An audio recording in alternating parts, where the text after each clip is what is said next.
Good evening, everyone. Welcome to today's The Hindu Analysis. I'm very sorry అండి due to a technical glitch Hindu analysis అనేది లేట్గా upload అవ్వడం అనేది జరుగుతుంది. So apologies for that. So apologies for all the hassle and keep you waiting. So ఒకసారి ఈరోజు Hindu analysis start చేసే ముందు చిన్న అనౌన్స్మెంట్ చూద్దాం, చూడండి. The flagship course and premium course offered at our institute is UPSC Infinity. UPSC Infinity మీకు just 60,000 నుంచే start అవ్వడం అనేది జరుగుతుంది. నెలకి 5,000 చొప్పున మీరు పే చేసేటటువంటి అవకాశం కూడా మీకు కల్పించడం అనేది జరుగుతుంది. 7th డిసెంబర్ వరకే ఈ ఫీజు వ్యాలిడ్లో ఉంటుంది. 8th డిసెంబర్ నుంచి ఫీజు అనేది 70,000 కాబోతుంది. సో ఈలోపే జాయిన్ అయ్యేటటువంటి ప్రయత్నం చేయండి. ఆఫ్లైన్ క్లాసెస్ కూడా మనం అందిస్తున్నాము. ఎక్కడ అంటే విశాఖపట్నంలో. సో విశాఖపట్నంలో ఆఫ్లైన్ క్లాసెస్లో జాయిన్ అవ్వాలనుకుంటే 70,000 రూపీస్ ఫీజు అండి. 8th డిసెంబర్ నుంచి ఈ ఫీజు ఏదైతే ఉందో అది 80,000 రూపాయలు అవుతుంది. సో మీరు 70,000 కూడా నెలకి 5,000 చొప్పున కట్టుకునేటటువంటి అవకాశం ఉంది. చక్కగా జాయిన్ అయ్యేటటువంటి ప్రయత్నం చేయండి. మన యూపీఎస్సీ ఇన్ఫినిటీ లైఫ్ టైం వ్యాలిడిటీతో వస్తున్నటువంటి కోర్సు. బేసిక్స్ నుంచి బ్యాక్గ్రౌండ్ నుంచి డీటెయిల్డ్గా ఇన్ డెప్త్ క్లాసెస్ అనేవి చెప్పడం అనేది జరుగుతుంది. అండ్ దాంతోపాటు స్టూడెంట్ సెంట్రిక్ అప్రోచ్ అనేది ఉంటుంది. మీరు 100 సార్లు అడిగితే 100 సార్లు ఓపిక్గా చెప్పడం అనేది జరుగుతుంది. డౌట్స్ డీటెయిల్డ్గా క్లారిఫై చేయడం అనేది జరుగుతుంది. అండ్ దాంతోపాటు ఏపీపీఎస్సి, టీఎస్పీఎస్సి ఎక్స్ట్రా సిలబస్ ఏదైతే ఉంటుందో అది కూడా without taking a single Penney, రూపాయి కూడా మీ నుంచి ఆశించకుండా కవర్ చేయడం అనేది జరుగుతుంది. ఎన్సీఆర్టీస్ రీసెంట్గా లాంచ్ చేసినటువంటి ఎన్సీఆర్టీ ఫౌండేషన్ కోర్స్ కూడా దీనిలో భాగంగా రావడం అనేది జరుగుతుంది. మీరు చక్కగా ఇన్స్టాల్మెంట్స్లో కూడా పే చేసుకోవచ్చు. నన్ను నమ్మి జాయిన్ అవ్వండి, నమ్మకం వమ్ముకాదు. ఒక్క మాట చెప్పనా అమ్మా, సో మన యూపీఎస్సీ ఇన్ఫినిటీ కోర్సుని మీరు వేరే వాళ్ళతో కంపేర్ చేయండి. మీకు ఏదో ఒక ఇన్స్టిట్యూట్ ఈ తెలుగు రాష్ట్రాల్లో ద బెస్ట్ ఇన్స్టిట్యూట్ ఇది అని అనిపిస్తుంది కదా, ఆ ఇన్స్టిట్యూట్ని మన ఇన్స్టిట్యూట్ని కంపేర్ చేయండి. మీరు బెస్ట్ అనుకున్న ఇన్స్టిట్యూట్ని.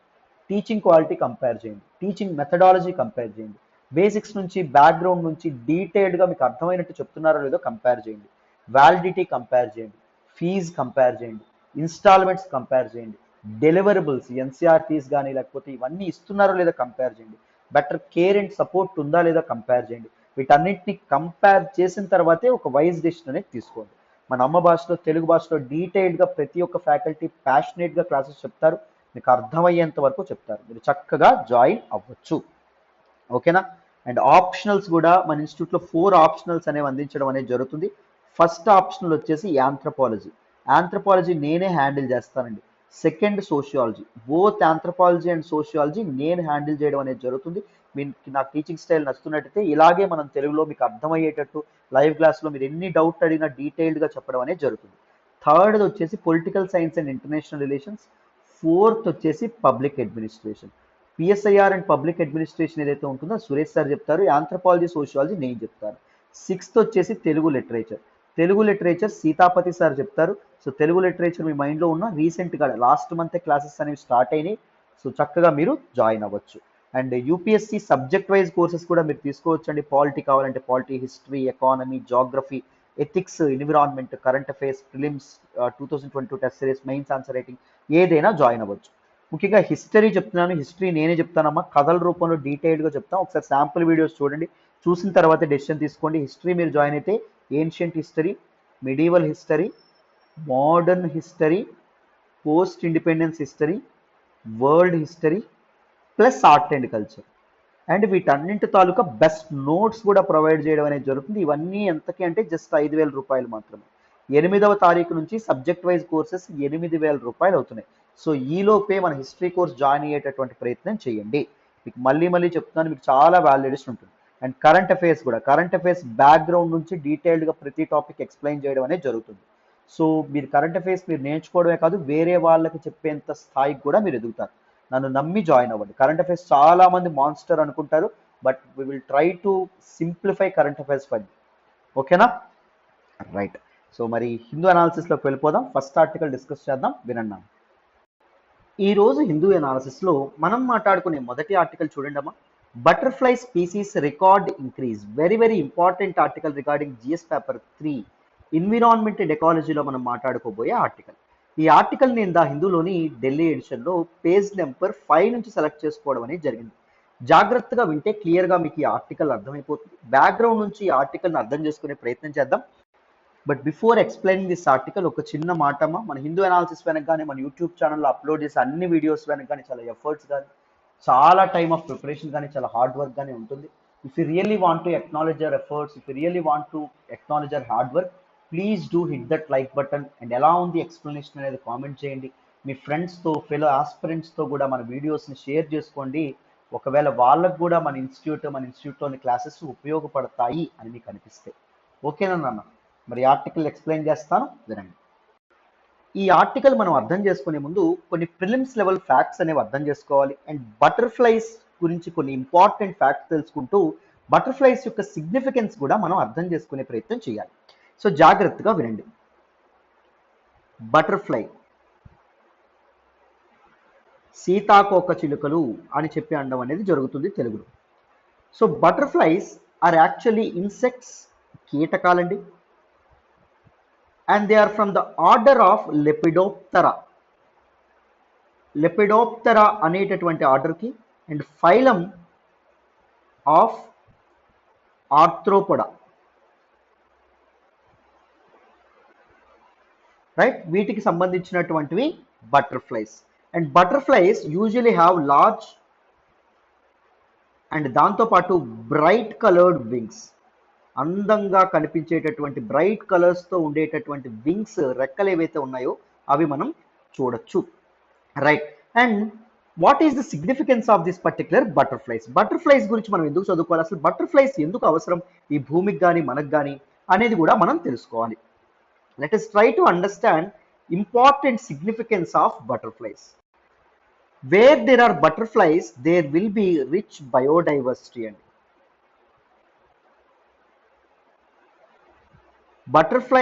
butterflies ఎక్కడైతే ఉంటాయో అక్కడ బయోడైవర్సిటీ రిచ్గా ఉండడం అనేది జరుగుతుంది.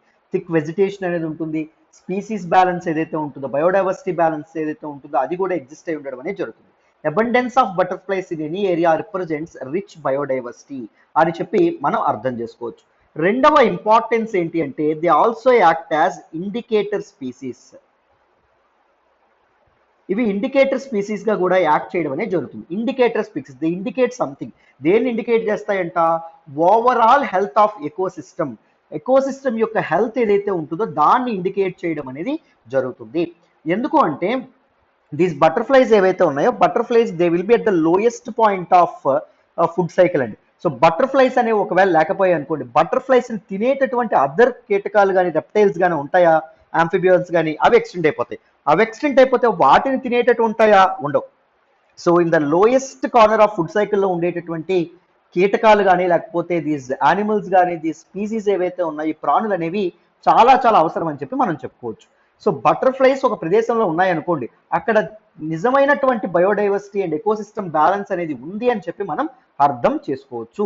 ఎందుకంటే బటర్ఫ్లైస్ ఉంటే బటర్ఫ్లైస్ తినే ఉంటాయి, బటర్ఫ్లైస్ తినే ఉంటే వాటిని తినే ఉంటాయి అని చెప్పి so throughout the entire biodiversity will be healthy అనే విధంగా మనం అర్థం చేసుకోవచ్చు. That is the reason why they are called indicator species అని కూడా అనడం అనేది జరుగుతుంది. And next the act as pollinators. ఇవి పాలినేటర్స్ గా కూడా యాక్ట్ చేస్తాయి. పాలినేషన్ అంటే ఏంటండి? పరాగ సంపర్కము అని చెప్పి అనడం అనేది జరుగుతుంది. సో ప్లాంట్ రిప్రొడక్షన్ లో very important aspect is this pollination. ఈ పాలినేషన్ క్యారీ అవుట్ చేయడంలో ఈ pollinators they play a very important role. What they do, plants లో ఉండేటటువంటి పుప్పొడి ఏదైతే ఉంటుందో దాన్ని తీసుకుంటూ వెళ్ళి వేరే ప్లాంట్ దగ్గరికి తీసుకెళ్లడం అనేది జరుగుతుంది. తద్వారా ప్లాంట్ రిప్రొడక్షన్ ఏదైతే ఉంటుందో అది జరుగుతుంది. సో మనకు కొత్త కొత్త ప్లాంట్స్ అనేవి రావాలన్నా, ప్లాంట్ నెంబర్స్ అనేవి తగ్గకుండా ఉండాలన్నా దీస్ పాలినేటర్స్ లైక్ బటర్ఫ్లైస్ ఏవైతే ఉన్నాయో ఇవి చాలా చాలా అవసరం అని చెప్పి మనం అర్థం చేసుకోవచ్చు. This is the significance of butterflies. ఇంకొకటి చెప్తాను, అసలు బటర్ఫ్లైస్ లేకపోతే ఏం జరుగుతుంది సార్? ఒక చిన్న ఎగ్జాంపుల్ ద్వారా తెలుసుకునే ప్రయత్నం చేద్దాం. ఎందుకు మనం యూపీఎస్సీలో కూడా బటర్ఫ్లైస్ గురించి తెలుసుకుంటున్నామో మీకు అర్థమవుతుంది. ఒకవేళ ఇన్ కేసు బటర్ఫ్లైస్ అనేవి లేవనుకోండి, బటర్ఫ్లైస్ లేకపోతే ఏం జరుగుతుంది? లేకపోతే పాలినేషన్ అనేది జరుగుతుందా? పాలినేషన్ అనేది జరగదు. పాలినేషన్ అనేది జరగకపోతే ప్లాంట్స్ కానీ ట్రీస్ కానీ ఉంటాయా? ప్లాంట్స్ కానీ ట్రీస్ కానీ ఉండవు.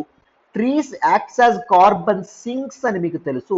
కార్బన్ ఏదైతే ఉంటుంది in the process of photosynthesis అవి కార్బన్ డైఆక్సైడ్ ఏదైతే ఉంటుందో దాన్ని తీసుకోవడం అనేది జరుగుతుంది వాతావరణంలో. సో ట్రీస్ అనేవి లేకపోతే వాతావరణంలో కార్బన్ డైఆక్సైడ్ పెరిగిపోతుంది. కార్బన్ డైఆక్సైడ్ పేరుకుపోతే ఏం జరుగుతుందన్న గ్లోబల్ వార్మింగ్ ఏదైతే ఉంటుందో గ్లోబల్ వార్మింగ్ అనేది పెరగడం అనేది జరుగుతుంది. వాతావరణం భూతాపం ఏదైతే ఉంటుందో అది పెరుగుతుంది. గ్లోబల్ వార్మింగ్ అనేది పెరిగితే ఏం జరుగుతుంది నాన్న? మీన్ సీ లెవెల్ రైజ్ ఏదైతే ఉంటుందో మీన్ సీ లెవెల్ రైజ్ అనేది కూడా పెరగడం అనేది జరుగుతుంది. సముద్ర మట్టం అనేది విపరీతంగా పెరుగుతుంది.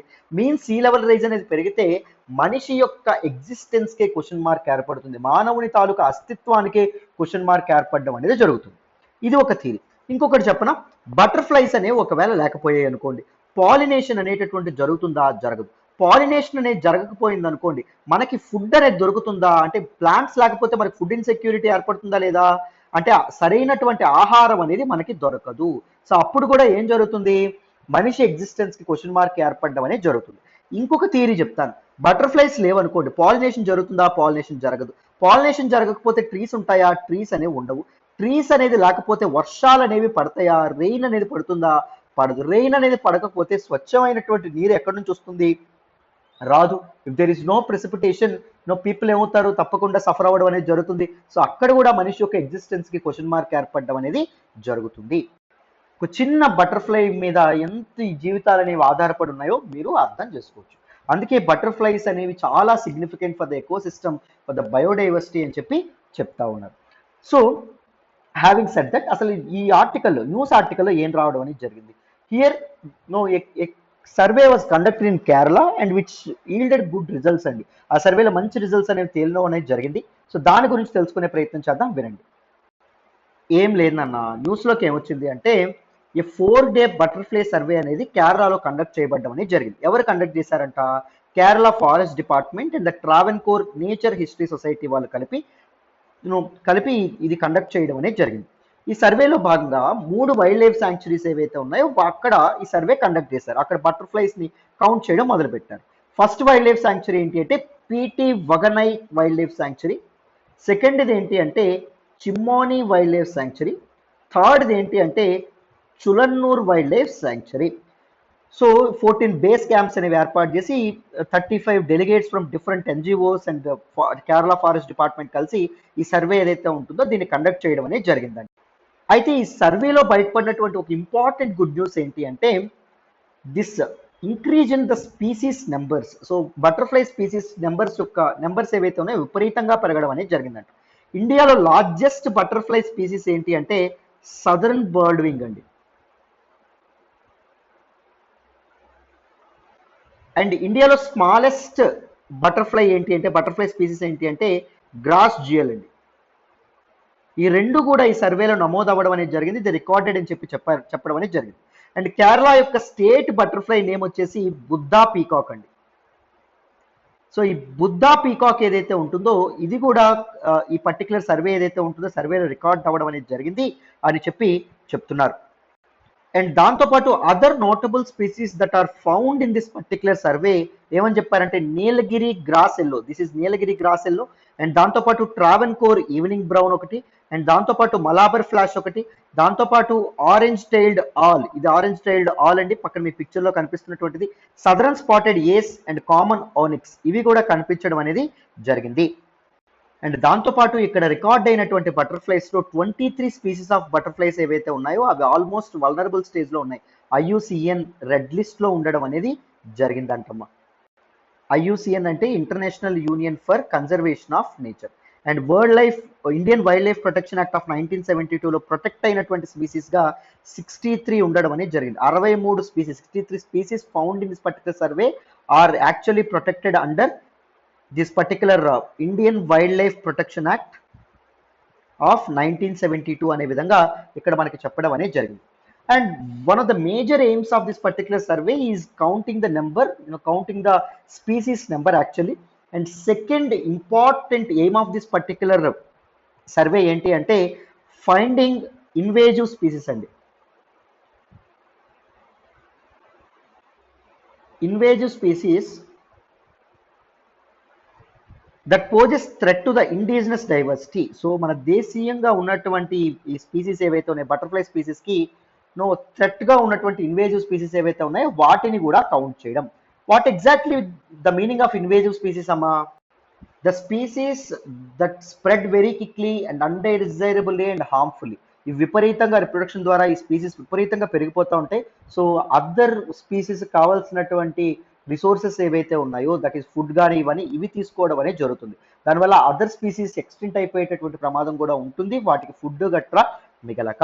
అవి వాటిని ఇన్వేజివ్ స్పీసీస్ అని చెప్పి మనం అనడం అనేది జరుగుతుంది. అర్థమైందా? సో ఈ విషయాలు ఏవైతే ఉన్నాయో ఇవి బయటపడడం అనేది జరిగింది. Now let us try to understand about some facts about southern birdwing, grass jewel and Buddha peacock. వీటి గురించి కొన్ని ఫ్యాక్ట్స్ అనేవి తెలుసుకునే ప్రయత్నం చేద్దాం, వినండి. సో ఇక్కడ మీకు కనిపిస్తున్నటువంటిది సదరన్ బర్డ్ వింగ్ అమ్మ. దీని తాలూకా సైంటిఫిక్ నేమ్ ఏంటి అంటే Troides minos, and it is very large and striking butterfly, endemic to south India. Endemic అంటే ఓన్లీ సౌత్ ఇండియాలోనే ఇది కనిపిస్తుంది, ఇంకెక్కడా కనిపించదు. It has a wingspan of 140 to 190 mm అండి. వింగ్ స్పాన్ అంటే ఇక్కడ నుంచి ఇక్కడ వరకు, ఆ లెంత్నే మనం వింగ్ స్పాన్ అని చెప్పడం అనేది జరుగుతుంది. It is considered as one of the largest butterflies in India. ఇండియాలో కనిపించినటువంటి లార్జెస్ట్ బటర్ఫ్లైస్ అని చెప్పుకోవచ్చు.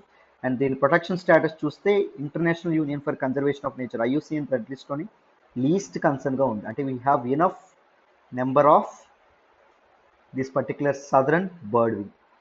ఓకేనా? These are some facts about southern birdwing. ఇప్పుడు నెక్స్ట్ చూడండి. సో ఇక్కడ మీకు పిక్చర్లో కనిపిస్తుంది గ్రాస్ జ్యుయల్ అమ్మ. దీని తాలూకా సైంటిఫిక్ నేమ్ ఏంటి అంటే ఫ్రయేరియా ట్రొకైలస్.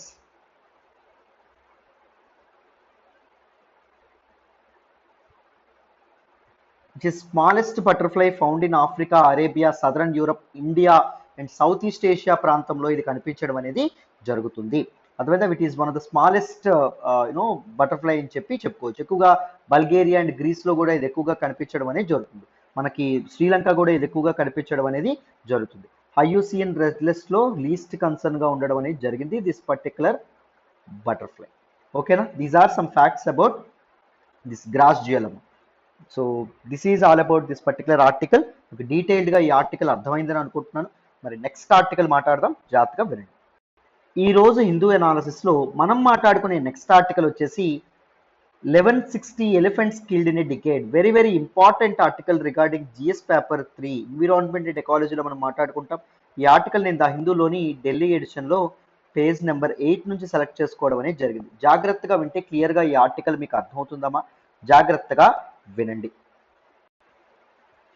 సో ఎలిఫెంట్స్, ఏనుగులు,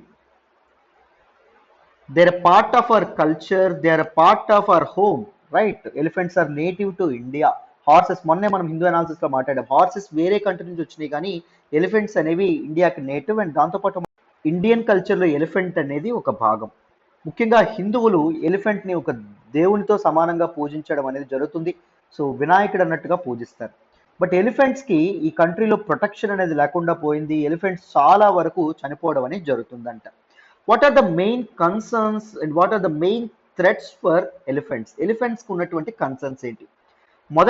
మొదటిది ఏంటి అంటే పోచింగ్. పోచింగ్ అంటే ఏంటంటే వేటాడడం. ఎలిఫెంట్స్ని వాటి దంతాల కోసం ఎక్కువగా వేటాడుతూ ఉంటారు.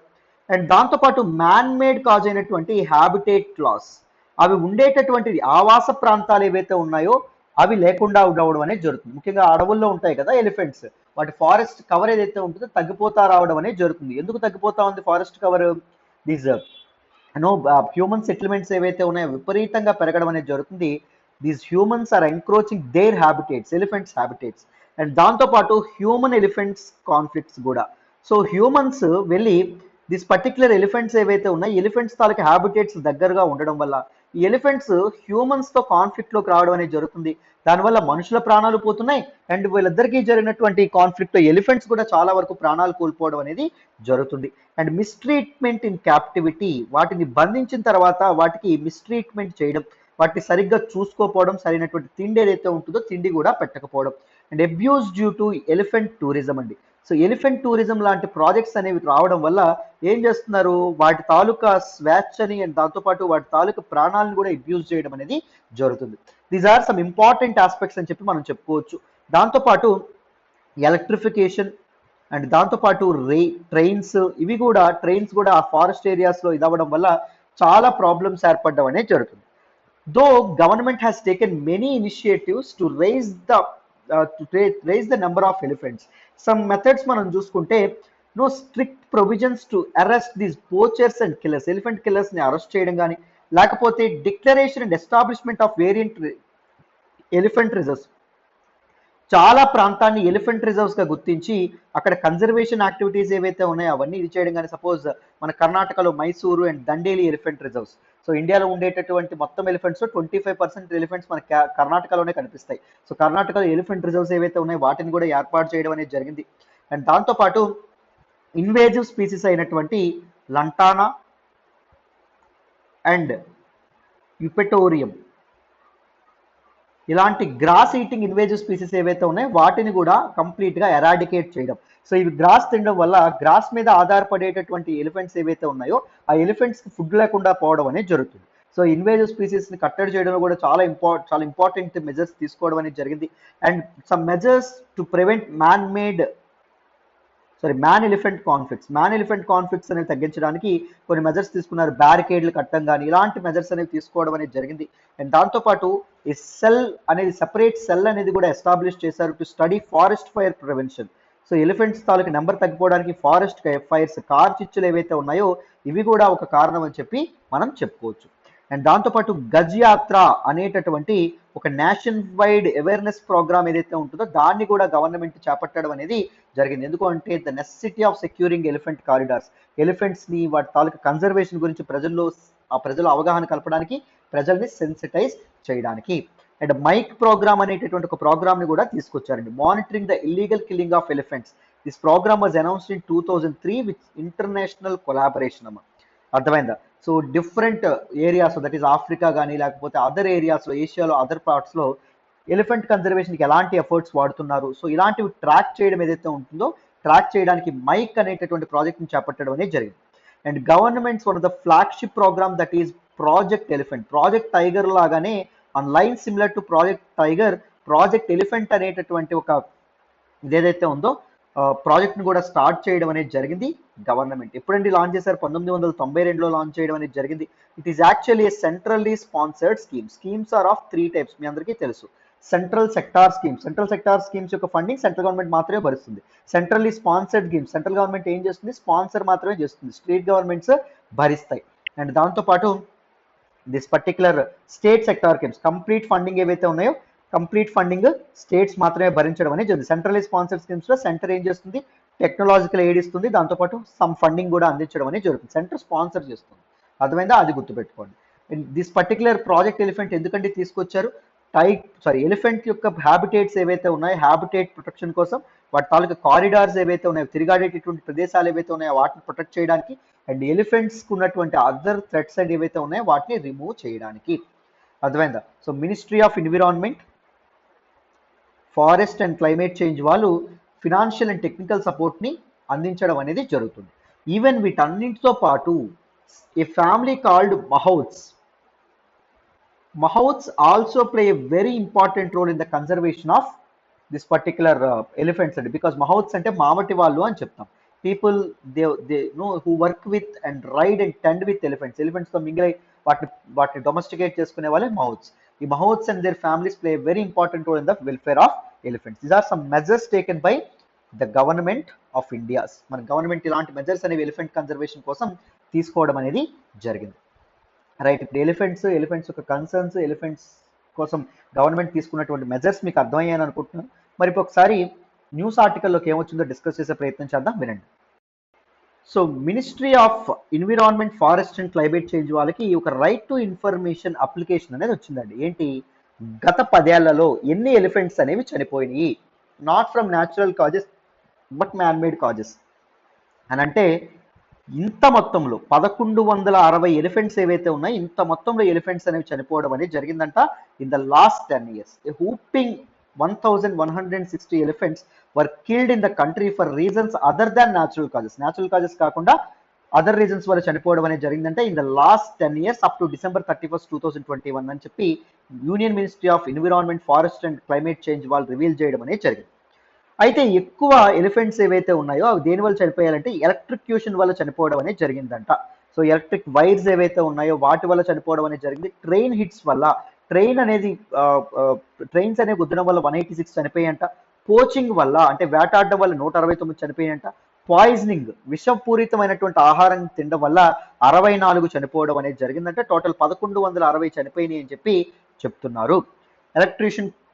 claimed 741 elephants. Train hits led to the death of 186 పర్చ్డమ్స్ followed by poaching, poisoning etcetera. So ఇవన్నీ కారణం అవ్వడం అనేది జరిగింది అనే విధంగా చెప్తున్నారు. ముఖ్యంగా కర్ణాటకలోను ఒడిశాలోను అత్యధికంగా 133 ఎలిఫెంట్స్ అనేవి చనిపోయినాయి అంటండి రాష్ట్రాలతో పోలిస్తే. అండ్ అస్సాంలో 129 ఎలిఫెంట్స్ అనేవి చనిపోవడం అనేది జరిగింది. అస్సాంలో ఉండేటటువంటి elephants they are very prone to train hits. మీ అందరికీ తెలుసు, చాలాసార్లు హిందీ అనాలిసిస్లో వస్తుంది. సో ట్రైన్ రైల్వే ట్రాక్స్ ఏవైతే ఉన్నాయో వాటి వల్ల చాలా ఎలిఫెంట్స్ అనేటటువంటివి చనిపోవడం అనేది జరుగుతుంది. అర్థమైందా? సో పోచింగ్ వల్ల 169 చనిపోవడం అనేది జరుగుతుంది అనే విధంగా చెప్పారండి. అండ్ దాంతోపాటు మినిస్ట్రీ ఏం చెప్పిందంటే India had a total of 29,964 wild elephants as per an estimate done in 2017. 2017లో జరిగినటువంటి సర్వే ప్రకారం సుమారు 30,000 ఎలిఫెంట్స్ అనేవి ఉన్నాయంట. అందులో 25% ఎలిఫెంట్స్ కర్ణాటకలోనే కనిపిస్తాయి. The southern region comprising of Tamil Nadu, Kerala, Karnataka, Andaman Nicobar islands, Andhra Pradesh, Maharashtra, they all accounted for highest population that is 14,612 elephants అని చెప్పి మనకి ఇక్కడ చెప్పడం అనేది జరిగింది. Right. So these are some important facts about this particular survey. ఇప్పుడు హ్యూమన్ ఎలిఫెంట్ వైల్డ్ కాన్ఫ్లిక్ట్స్ గురించి కానీ లేకపోతే this particular elephant conservation measures గురించి కానీ ఏవైనా క్వశ్చన్ వచ్చినప్పుడు you can quote this RTI reply by the Hindu. Right. This is all about this particular article. మరి next article మాట్లాడదాం విడాలన్నా. ఈ రోజు హిందూ అనాలిసిస్లో మనం మాట్లాడుకునే నెక్స్ట్ ఆర్టికల్ చూడండి. Uttar Pradesh reports most UAPA Unlawful Activities Prevention Act arrests. Very very important article regarding GS Paper 3 security and GS Paper 2 governance లో కూడా మనం మాట్లాడుకుంటాం. ఈ ఆర్టికల్ నేను ద హిందూలోని ఢిల్లీ ఎడిషన్లో పేజ్ నెంబర్ 9 నుంచి సెలెక్ట్ చేసుకోవడం అనేది జరిగింది. ఈ ఆర్టికల్ మీకు అర్థం కావాలంటే ముందు అన్లాఫుల్ యాక్టివిటీస్ ప్రివెన్షన్ యాక్ట్ అంటే ఏంటో అర్థం కావాలి, దాని ప్రొవిజన్స్ ఏంటో అర్థం కావాలి. ఇది అర్థమైన తర్వాత ఈ ఆర్టికల్ మీకు ఈజీగా అర్థమైపోతుంది. ఫస్ట్ UAPA అంటే ఏంటో తెలుసుకుందాం, వినండి. సో ఈ ఆర్టికల్ మీకు అర్థం కావాలంటే మీకు UAPA unlawful activities prevention act గురించి కంప్లీట్గా మీకు ఐడియా రావాలి. సో జాగ్రత్తగా వింటే క్లియర్గా ఈ అన్లాఫుల్ యాక్టివిటీస్ ప్రివెన్షన్ యాక్ట్ గురించి నేను చెప్తాను. జాగ్రత్తగా వినండి. What is the background and what are unlawful activities and రీసెంట్గా 2019లో దీనికి తీసుకొచ్చినటువంటి అమెండ్మెంట్స్ ఏంటి, ఇవన్నీ మనం తెలుసుకోవాలి. Why this act was passed in the first place first మనం తెలుసుకుందాం. ద ఇయర్ 1962 1962ని మీరు జాగ్రత్తగా గుర్తుపెట్టుకోవాలి. What is the significance of the year this particular year? Indo China war అనేది జరగడం అనేది జరిగింది. చైనా మనకు అప్పటి వరకు ఫ్రెండ్ అనుకుంటే చైనా ఒక్కసారిగా ప్లేట్ మార్చి మన మీద అటాక్ అనేది చేయడం అనేది జరిగింది, వారికి దిగడం అనేది జరిగింది. అండ్ అదే సమయంలో 1962లోనే ఇంకా ఇంటర్నల్ డిస్టర్బెన్సెస్ కూడా మొదలైనవి. సిక్ సెషనిస్ట్ మూమెంట్స్ ఏవైతే ఉన్నాయో, సిక్కులు ఖలిస్తాన్ అనేటటువంటి ఒక సెపరేట్ కంట్రీ మాకు కావాలి అని చెప్పి గొడవ చేయడం మొదలుపెట్టారు. భారతదేశంతో మేము విడిపోతామని చెప్పి గొడవ మొదలు పెట్టడం అనేది జరిగింది. సెషనిస్టమ్, ఓకేనా, secessionist movement. And second important thing ఏంటంటే తమిళనాడులో అప్పుడే ఫామ్ అయినటువంటి డిఎంకే పార్టీ ఏదైతే ఉంటుందో దాని అధినేత అయినటువంటి అన్నాదురై ఎవరైతే ఉన్నారో ఆయన రాజ్యసభలో ఏమని ప్రకటించారు అంటే మాకు తమిళ దేశం అనేటటువంటిది కావాలి, బై ఫోర్స్ అయినా మేము తమిళ దేశాన్ని తెచ్చుకుంటాము అని చెప్పి అన్నారు. చాలా స్టూడెంట్ మూవ్మెంట్స్ వెస్ట్ బెంగాల్ లాంటి ప్రాంతాల్లో చాలా స్టూడెంట్స్ ప్రొటెస్ట్ అనేవి చేస్తున్నారు ఫర్ వేరియస్ రీజన్స్. అండ్ దాంతోపాటు అప్పుడే నార్త్ ఈస్ట్ ఇన్సర్జెన్సీ అనేది మొదలైంది. ఈ నాగాలాండ్ ఇన్సర్జెన్సీ కానీ ఇవన్నీ మొదలైనవి. These insurgent groups, these tribal groups insurgents గా మారి మేము వేరేగా కంట్రీ, ఇప్పుడు నాగాలాండ్ పీపుల్ మేము నాగాలిం అనేటటువంటి కంట్రీ మాకు కావాలి అని కొంతమంది అడగడం స్టార్ట్ చేశారు. సో ఇలా డిఫరెంట్ ఇంటర్నల్ డిస్టర్బెన్సెస్ అనేవి ఉండేవి.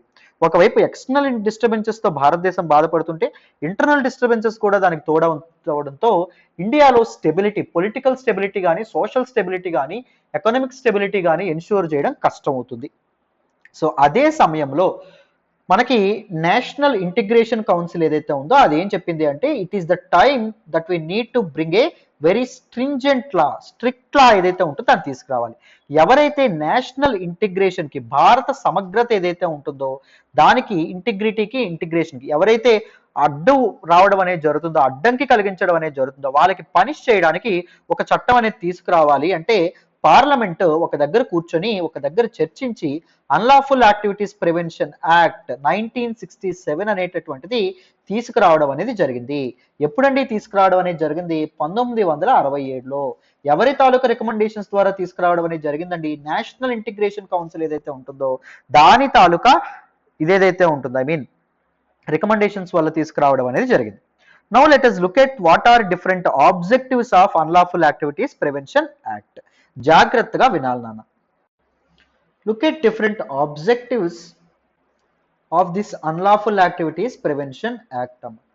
The first objective is recognition of an association as unlawful organization. ఒక అసోసియేషన్ కానీ ఒక ఆర్గనైజేషన్ కానీ అన్లాఫుల్ ఆర్గనైజేషన్ గా రికగ్నైజ్ చేయడం, దానికి సెంట్రల్ గవర్నమెంట్ గుర్తింపు అనేది ఇస్తుందన్నమాట. సెకండ్ ఇంపార్టెంట్ థింగ్ చూడండి, పెనాలిటీ.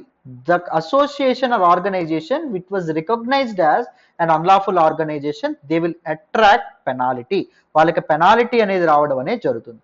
అండ్ దాంతోపాటు the people or the associations or the individuals or the institutions which are funding that particular unlawful association, unlawful organisation. Government unlawful organisation అని దేన్నైతే చెప్పిందో దానికి ఫండింగ్ ఇస్తున్నటువంటి ఇవేవైతే ఉన్నాయో సంస్థలు కానీ ఇండివిజువల్స్ ఎవరైతే ఉన్నారో వాళ్ళని కూడా పీనలైజ్ చేయడము. అంటే ఒకవేళ ఒక అన్లాఫుల్ ఆర్గనైజేషన్కి మీరు ఫండింగ్ అనేది ఇస్తున్నారు అనుకోండి, మీకు పీనలైజ్ చేయడం అనేది జరుగుతుంది. అర్థమైందా? These are 3 prime and key objectives of unlawful activities prevention act of 1967 అమ్మ. అర్థమైందా? సో నెక్స్ట్ చూడండి. సో మొత్తం అన్లాఫుల్ యాక్టివిటీస్ ప్రివెన్షన్ యాక్ట్ ఏదైతే ఉంటుందో దానికి 7 సార్లు సవరణలు చేయడం అనేది జరిగింది. ద ఫస్ట్ ఇంపార్టెంట్ అమెండ్మెంట్ ఎప్పుడు చేశారు అంటే 1969లో. సెకండ్ది ఎప్పుడు చేశారంటే 1972లో. థర్డ్ది ఎప్పుడు చేశారంటే 1986లో. ఫోర్త్ది ఎప్పుడు చేశారంటే 2004లో. ఫిఫ్త్ది ఎప్పుడు చేశారంటే 2008లో. సిక్స్త్ది ఎప్పుడు చేశారంటే 2013లో. అండ్ సెవెంత్ లాస్ట్ది ఎప్పుడు చేశారంటే 2019లో. సో అన్ని అమెండ్మెంట్స్ కంటే ద రీసెంట్ 2 అమెండ్మెంట్స్ అనేవి చాలా చాలా కాంట్రవర్షియల్. 2013 amendment very important. 2019లో బీజేపీ గవర్నమెంట్ చేసినటువంటి అమెండ్మెంట్ చాలా చాలా కాంట్రవర్షియల్ అని చెప్పి తేలడం అనేది జరిగింది. సో ఏంటి అంత కాంట్రవర్సీ ఉండడం అనేది జరిగింది, ఇవన్నీ మనం తెలుసుకోవాలి, వినండి. Now let us look at 2 important things that this UAPA deals with. Unlawful activities prevention act ఏదైతే ఉంటుందో it deals with 2 important aspects. ఒకటి ఏంటి అంటే అన్లాఫుల్ యాక్టివిటీస్,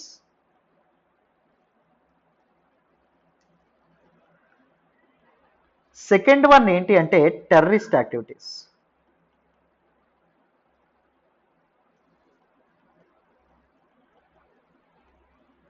ఫస్ట్ 1967లో చేసినప్పుడు UAPA unlawful activities prevention act only unlawful యాక్టివిటీస్ని మాత్రమే punish చేయడం అనేది జరిగింది. తర్వాత కాలక్రమేణా ఈ చట్టం పరిధిలోకి పవ్యూలోకి టెర్రరిస్ట్ యాక్టివిటీస్ ఏవైతే ఉన్నాయో వీటిని కూడా తీసుకురావడం అనేది జరిగింది. What are unlawful activities and what are terrorist activities, what is the main difference sir అని తెలుసుకోవాలి. Unlawful activity if you are damaging the nation security, country's integrity or country's sovereignty only through speech. నీ వ్యాఖ్యల ద్వారా నువ్వు మత విద్వేషాలు అనేవి రెచ్చగొట్టడం కానీ, కంట్రీ యొక్క సెక్యూరిటీ జాతీయ భద్రతకి మీరు నువ్వు ఉప్పువాటిలుస్తున్నా, జాతీయ సమగ్రతకి ఇంటిగ్రిటీకి అంటే మనం వేరేగా వెళ్ళిపోదాం వేరే కంట్రీ అయిపోదాం అని నువ్వు మాట్లాడుతున్నా, జాతీయ దేశం యొక్క సార్వభౌమాధికారానికి నువ్వు భంగం వాటిల్లుస్తున్నా, అప్పుడు నీకు పనిష్మెంట్ అనేది ఉంటుంది. దాన్ని మనం అన్లాఫుల్ యాక్టివిటీ అంటాం. మరి టెర్రరిస్ట్ యాక్టివిటీ అంటే ఏంటి? If you are damaging the security, the integrity and sovereignty of the country by an act, by violent activities కానీ, లేకపోతే if you are the reason for any loss of property కానీ, బస్సులు ఏవైనా తగలబెట్టినా, లేకపోతే రోడ్లు ఏవైనా డ్యామేజ్ చేసినా, లేకపోతే గవర్నమెంట్ అసెట్స్ ఏవైతే ఉన్నాయో వాటిని నువ్వు డ్యామేజ్ చేసినా, that activity will be called as terrorist activity అని చెప్పి చెప్తారు. మరి what is the penalty sir? First penalty, ఒకవేళ ఎవరి డెత్కైనా నువ్వు కారణం అయ్యావు అనుకోండి, అప్పుడు నీకు ఎంతకాలం పడుతుంది శిక్ష? లైఫ్ ఇంప్రిజన్మెంట్ పడడం అనేది జరుగుతుంది, యావజ్జీవ కారాగార శిక్ష పడుతుంది. ఒకవేళ వైలెన్స్కి కానీ, ఎవరికైనా గాయాలకు కానీ, లేకపోతే లాస్ ఆఫ్ ప్రాపర్టీకి కానీ నువ్వు కారణం అయ్యావు అనుకోండి, నీకు ఏం పడడం అనేది జరుగుతుందమ్మా? లైఫ్ ఇంప్రిజన్మెంట్ అయినా పడవచ్చు, లేకపోతే a present term of more than 5 years, 5 ఏళ్ల కంటే ఎక్కువ జైలు శిక్ష ఏదైతే ఉంటుందో జైలు శిక్ష నీకు పడడం అనేది జరుగుతుంది under unlawful activities prevention act. So UAPA అనేది ఎప్పుడైతే ఈ టెర్రరిస్ట్ యాక్టివిటీస్ని కూడా డీల్ చేయడం అనేది స్టార్ట్ చేసిందో, అప్పటికే టెర్రరిస్ట్ యాక్టివిటీస్ని డీల్ చేస్తున్నటువంటి 2 చట్టాలు ఏవైతే ఉన్నాయో వాటిని రిపీల్ చేశారు. ఫస్ట్ ఇది ఏంటి అంటే Tada, terrorist and disruptive activities prevention act ఏదైతే ఉంటుందో అది.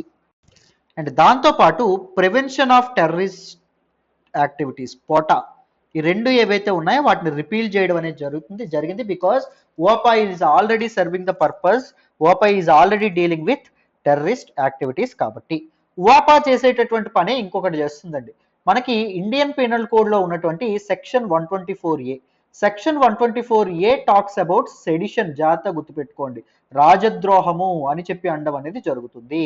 సెడిషన్ గురించి ఎవరికైనా తెలియకపోతే ఏం చేస్తారు, సెడిషన్ లా ఎల్టీఎక్స్ క్లాస్ అని కొట్టండి. డీటెయిల్డ్గా ఇన్ డెప్త్ బ్యాక్గ్రౌండ్ నుంచి దాన్ని డీటెయిల్డ్గా నేను కవర్ చేశాను ఒక ఎక్స్ప్లెయిన్డ్ వీడియోలో, మీకు కంప్లీట్గా అర్థమవుతుంది. సో చాలా మంది సెడిషన్ రాని రిపీల్ చేయాలి, రాజద్రోహం కేసులు చాలా మంది మీద ప్రభుత్వం పెడుతుంది జనాల తాలూకు నోరు నొక్కేయడానికి.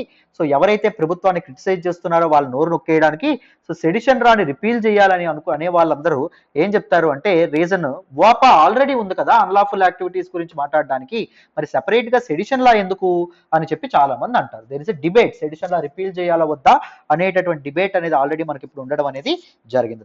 అర్థమైందా? నెక్స్ట్ చూడండి. మరి the most controversial 2019 amendment to unlawful activities prevention act అంటే ఏంటి? అన్లాఫుల్ యాక్టివిటీస్ ప్రివెన్షన్ యాక్ట్ 2019లో బీజేపీ గవర్నమెంట్ కొన్ని సవరణలు అనేవి చేయడం అనేది జరిగింది. So what were the major 3 changes that were announced, that were proposed. The first change జాగ్రత్త గుర్తుపెట్టుకోండి, ఎప్పటి వరకు ఎలా ఉండేది అంటే any association or organisation can be designated as unlawful organisation or terrorist organisation. కానీ ఇప్పుడు ఏం చేశారు, any association or organisation or individual ని కూడా యాడ్ చేశారు. ఈవెన్ ఇండివిజువల్ ని కూడా, అసోసియేషన్ అయితే unlawful organisation, unlawful association unlawful organisation లేదా టెర్రరిస్ట్ ఆర్గనైజేషన్, ఇండివిజువల్ అయితే ఈ వ్యక్తిని టెర్రరిస్ట్ గా ముద్ర వేయొచ్చు, తీవ్రవాదిగా వ్యక్తి మీద ముద్ర వేయొచ్చు, వ్యక్తిని డిజిగ్నేట్ చేయొచ్చు అనే విధంగా ఫస్ట్ చేంజ్ ఏదైతే ఉంటుందో అది ప్రవేశపెట్టారండి. అర్థమైందా నేనేం చెప్పాను?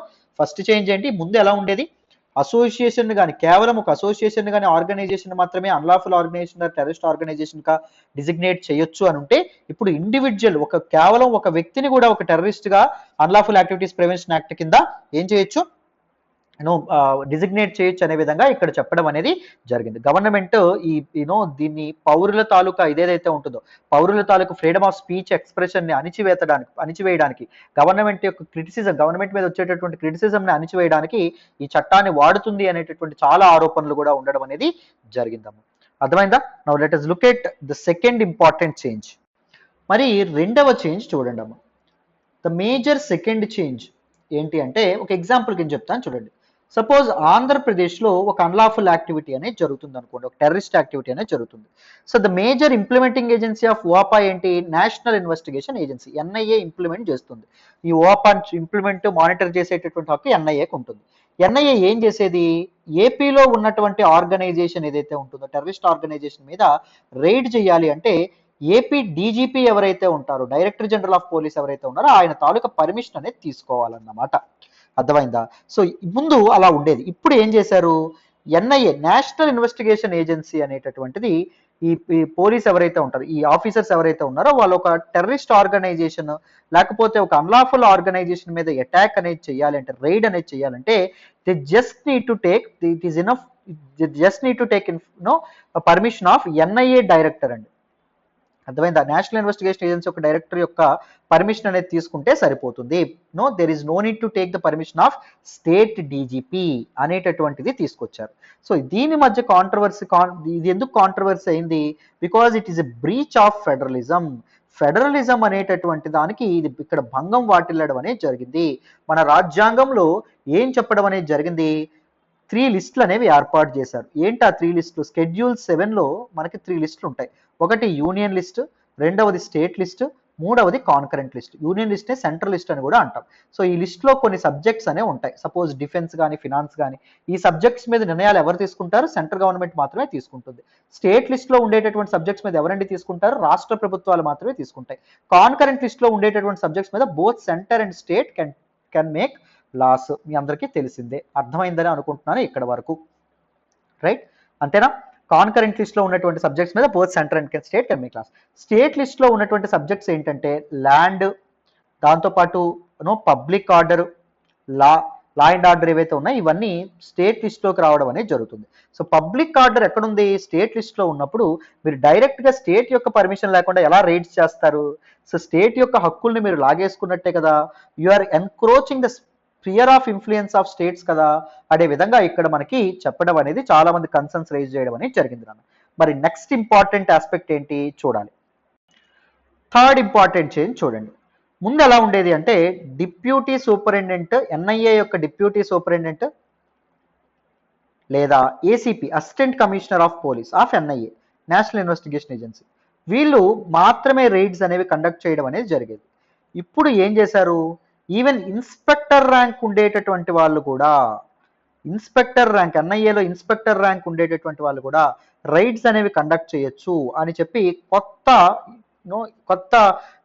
చేంజ్ ఏదైతే ఉంటుంది, అమెండ్మెంట్ ఏదైతే ఉంటుందో అది తీసుకురావడం అనేది జరిగింది. సో 2019లో యువాపాలో చేసినటువంటి అమెండ్మెంట్స్లో దీస్ ఆర్ 3 కీ అమెండ్మెంట్స్ అని చెప్పి మనం మాట్లాడుకోవచ్చు. And they are 3 controversial amendments అని చెప్పి కూడా మనం మాట్లాడుకోవచ్చు. Why exactly there is a lot of controversy around 2019 amendment? ఎందుకు అంత కాంట్రవర్సీ అయింది? ఎందుకు బీజేపీ గవర్నమెంట్ ని అందరూ క్రిటిసైజ్ చేస్తున్నారు? తెలుసుకుందాం, వినండి. ద ఫస్ట్ ప్రాబ్లం ఏంటి అంటే a clause named the central government need not give an individual and organization to be heard before recognizing it as a terrorist organization or a terrorist. So ఇలా చెప్తే మీకు అర్థం కాదు, నేను ఇప్పుడు చెప్తాను చూడండి. సో సెంట్రల్ గవర్నమెంట్ ఒక ముందు ఎలా ఉండేదో చెప్తాను. సెంట్రల్ గవర్నమెంట్ ఒక అన్లాఫుల్ యాక్టివిటీస్ ప్రివెన్షన్ యాక్ట్ కింద ఒక ఆర్గనైజేషన్ని అన్లాఫుల్ ఆర్గనైజేషన్గా గుర్తింపు ఇవ్వాలని చెప్పి అనుకోండి. ఫస్ట్ వాళ్ళు ఏం చేసేవాళ్ళు అంటే ఒక ఎఫ్ఐఆర్ ఏదైతే ఉంటుందో ఎఫ్ఐఆర్ నమోదు చేసేవాళ్ళు దేని మీద? ఆర్గనైజేషన్ మీద. తర్వాత దాని మీద ఒక ఛార్జ్ షీట్ నమోదు చేసేవాళ్ళు. తర్వాత దాని గురించి కోర్టులో ట్రయల్ అయ్యేది, విచారణ అయ్యేది. విచారణలో ఒకవేళ నిజంగా ఈ ఆర్గనైజేషన్ అనేది అన్లాఫుల్ యాక్టివిటీస్ కింద పాల్పడుతుందని తెలిస్తే అప్పుడు దీన్ని అన్లాఫుల్ ఆర్గనైజేషన్ గా డిజిగ్నేట్ చేసేవాళ్ళు లేదా రికగ్నైజ్ చేసేవాళ్ళు. ఇప్పుడు ఏం చేస్తున్నారంటే ఈవెన్ విచారణ అనేది జరగకుండానే అన్లాఫుల్ యాక్టివిటీస్ ప్రివెన్షన్ యాక్ట్ ఉపయోగించి సెంట్రల్ గవర్నమెంట్ ఏదైతే ఉంటుందో it can designate an organisation or an individual as a terrorist or terrorist organisation. Individual ఎవరైతే ఉన్నారో ఆయన్ని కూడా ఏం చేయొచ్చు? టెర్రరిస్ట్ గా కూడా డిజిగ్నేట్ చేయొచ్చు అని చెప్పి ఇందులో చెప్పడం అనేది జరిగింది. సో దీని ద్వారా ఏం చేస్తున్నారు? They are bypassing the judicial scrutiny ఏదైతే ఉంటుందో దాన్ని బైపాస్ చేయడం అనేది జరుగుతుంది.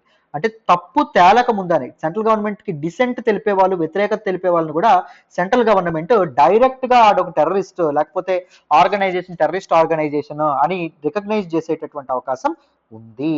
అర్థమైందా? ఇది మెయిన్ ప్రాబ్లం. సో మరి ఏ సేఫ్ గార్డ్స్ లేవా సార్ ఒక వ్యక్తికి? డైరెక్ట్ గా అలా ఎలా చేసేస్తారు central government? If they think that they are following some terrorist organisation, some terrorist activities or something, so మీరు ఎలా చెప్తారు సార్? ఎలా ఇది చేస్తారు? సేఫ్ గార్డ్స్ ఏమైనా లేవా అంటే ఉన్నాయండి. ఫస్ట్ నిన్నే ఒకవేళ ఇప్పుడు నన్ను టెర్రరిస్ట్ గా డిజిగ్నేట్ చేశారనుకోండి సెంట్రల్ గవర్నమెంట్, నేను ఏం చేయొచ్చు? ఒక పిటిషన్ ఏదైతే ఉంటుందో ఒక పిటిషన్ అనేది వేయొచ్చు. ఎవరికి? సెంట్రల్ గవర్నమెంట్కి సబ్మిట్ చేయొచ్చు. సెంట్రల్ గవర్నమెంట్ ఏం చేస్తుంది? కామన్గా 90% కొట్టేస్తుంది నా పిటిషన్. సో మీరు తప్పుగా చేశారండి, నన్ను టెర్రరిస్ట్గా రికగ్నైజ్ చేశారని చెప్తే సెంట్రల్ గవర్నమెంట్ వింటుందా? ఏ కారణం చేతన చేసిందో కొట్టేస్తుంది. అప్పుడు పిటిషన్ కొట్టేయగానే నేను మళ్ళీ సెకండ్ టైం పిటిషన్ అనేది పెట్టుకుంటాను. ఏంటా పిటిషన్? విత్ ఇన్ 30 daysలో నేను మళ్ళీ పిటిషన్ పెట్టుకుంటాను. లేదండి మీరు మళ్ళీ ఎందుకు కొట్టివేశారని చెప్పి నేను మళ్ళీ గట్టిగా అడుగుతాను. అప్పుడు సెంట్రల్ గవర్నమెంట్ ఏం చేస్తుంది? ఒక 4 member కమిటీ ఏదైతే ఉంటుందో దాన్ని హై పవర్ కమిటీని ఏర్పాటు చేస్తుంది. 4 member కమిటీలో సభ్యులుగా ఎవరుంటారు?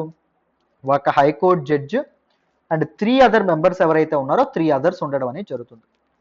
వీళ్ళు కూడా నేను టెర్రరిస్ట్నే, సాయిరామ్ టెర్రరిస్టే అని గుర్తించారు అనుకోండి. అప్పుడు ఏం జరుగుతుంది? ఫైనల్ గా డెసిషన్ అనేటటువంటిది సుప్రీంకోర్టు. నేను మళ్ళీ సుప్రీంకోర్టుని హాజరించవచ్చు. ఫైనల్ గా సుప్రీంకోర్టు కూడా నిర్ణయిస్తే నేను టెర్రరిస్ట్ గానే ఉండిపోతాను. సుప్రీంకోర్టు నిర్ణయించకుండా నేను నిర్దోషణని తేల్చింది అనుకోండి, నేను ఫ్రీగా బయటికి రావడం అనేది జరుగుతుంది. అర్థమైందా? ఇది మనకి ఇక్కడ చెప్పడం అనేది జరిగింది. బాగానే ఉంది కదా సార్, సేఫ్ గార్డ్స్ కూడా ఉన్నాయి, మరి ఇంకేంటి ప్రాబ్లము అంటే ఇక్కడ you need to understand an article in our constitution, that is article 21. Article 21 is called Bedrock of our constitution అండి. అర్థమైంది. Article 21 provides a fundamental right. A fundamental right? Right to life and personal Liberty ఏదైతే ఉంటుందో దాన్ని provide చేయడం అనేది జరుగుతుంది. జీవించే హక్కుని, వ్యక్తిగత స్వేచ్ఛను పొందేటటువంటి హక్కుని. This is a fundamental right. Fundamental right అని ఎందుకంటాం? వై ఇట్ ఈస్ మన రాజ్యాంగంలో part 3 of the constitution comprises of article 12 to article 35. అర్థమైందా? సో ఈ వీటిని మనం ఫండమెంటల్ రైట్స్ అని చెప్పి అనడం అనేది జరుగుతుంది. Why they are called fundamental rights? Because they are very fundamental for the individual to grow. అర్థమైందా? ఒక ఇండివిజువల్ గ్రో అవ్వడానికి they are very very basic, very very important and very very fundamental. ఇవి అందుకే వాటిని ప్రాథమిక హక్కులు అని చెప్పి అనడం అనేది జరుగుతుంది. If you deny these rights to an individual you cannot witness him grow.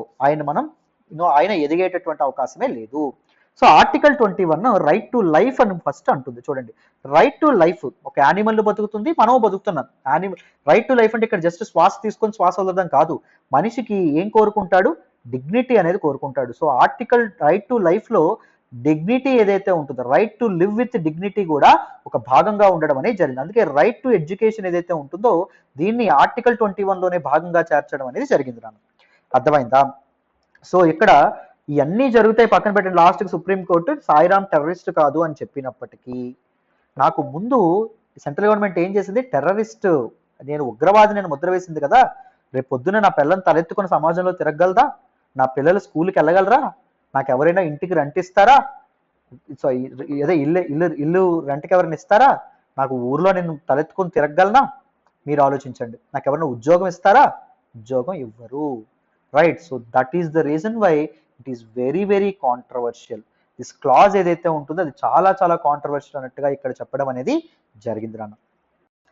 అర్థమైందా? So this is all about UAPA, unlawful activities prevention act and the amendments and the concerns. డీటెయిల్డ్గా మీకు అర్థమైనాయి అనే అనుకుంటున్నాను. రైట్. సో మరి ఇప్పుడు న్యూస్లోకి ఏమొచ్చిందో చూద్దాం, జాగ్రత్తగా వినండి అమ్మ. ఏం లేదన్న, వాపా అన్లాఫుల్ యాక్టివిటీస్ ప్రివెన్షన్ యాక్ట్ గురించి గవర్నమెంట్ రాజ్యసభకి ఒక డేటా అనేది సబ్మిట్ చేయడం అనేది జరిగింది.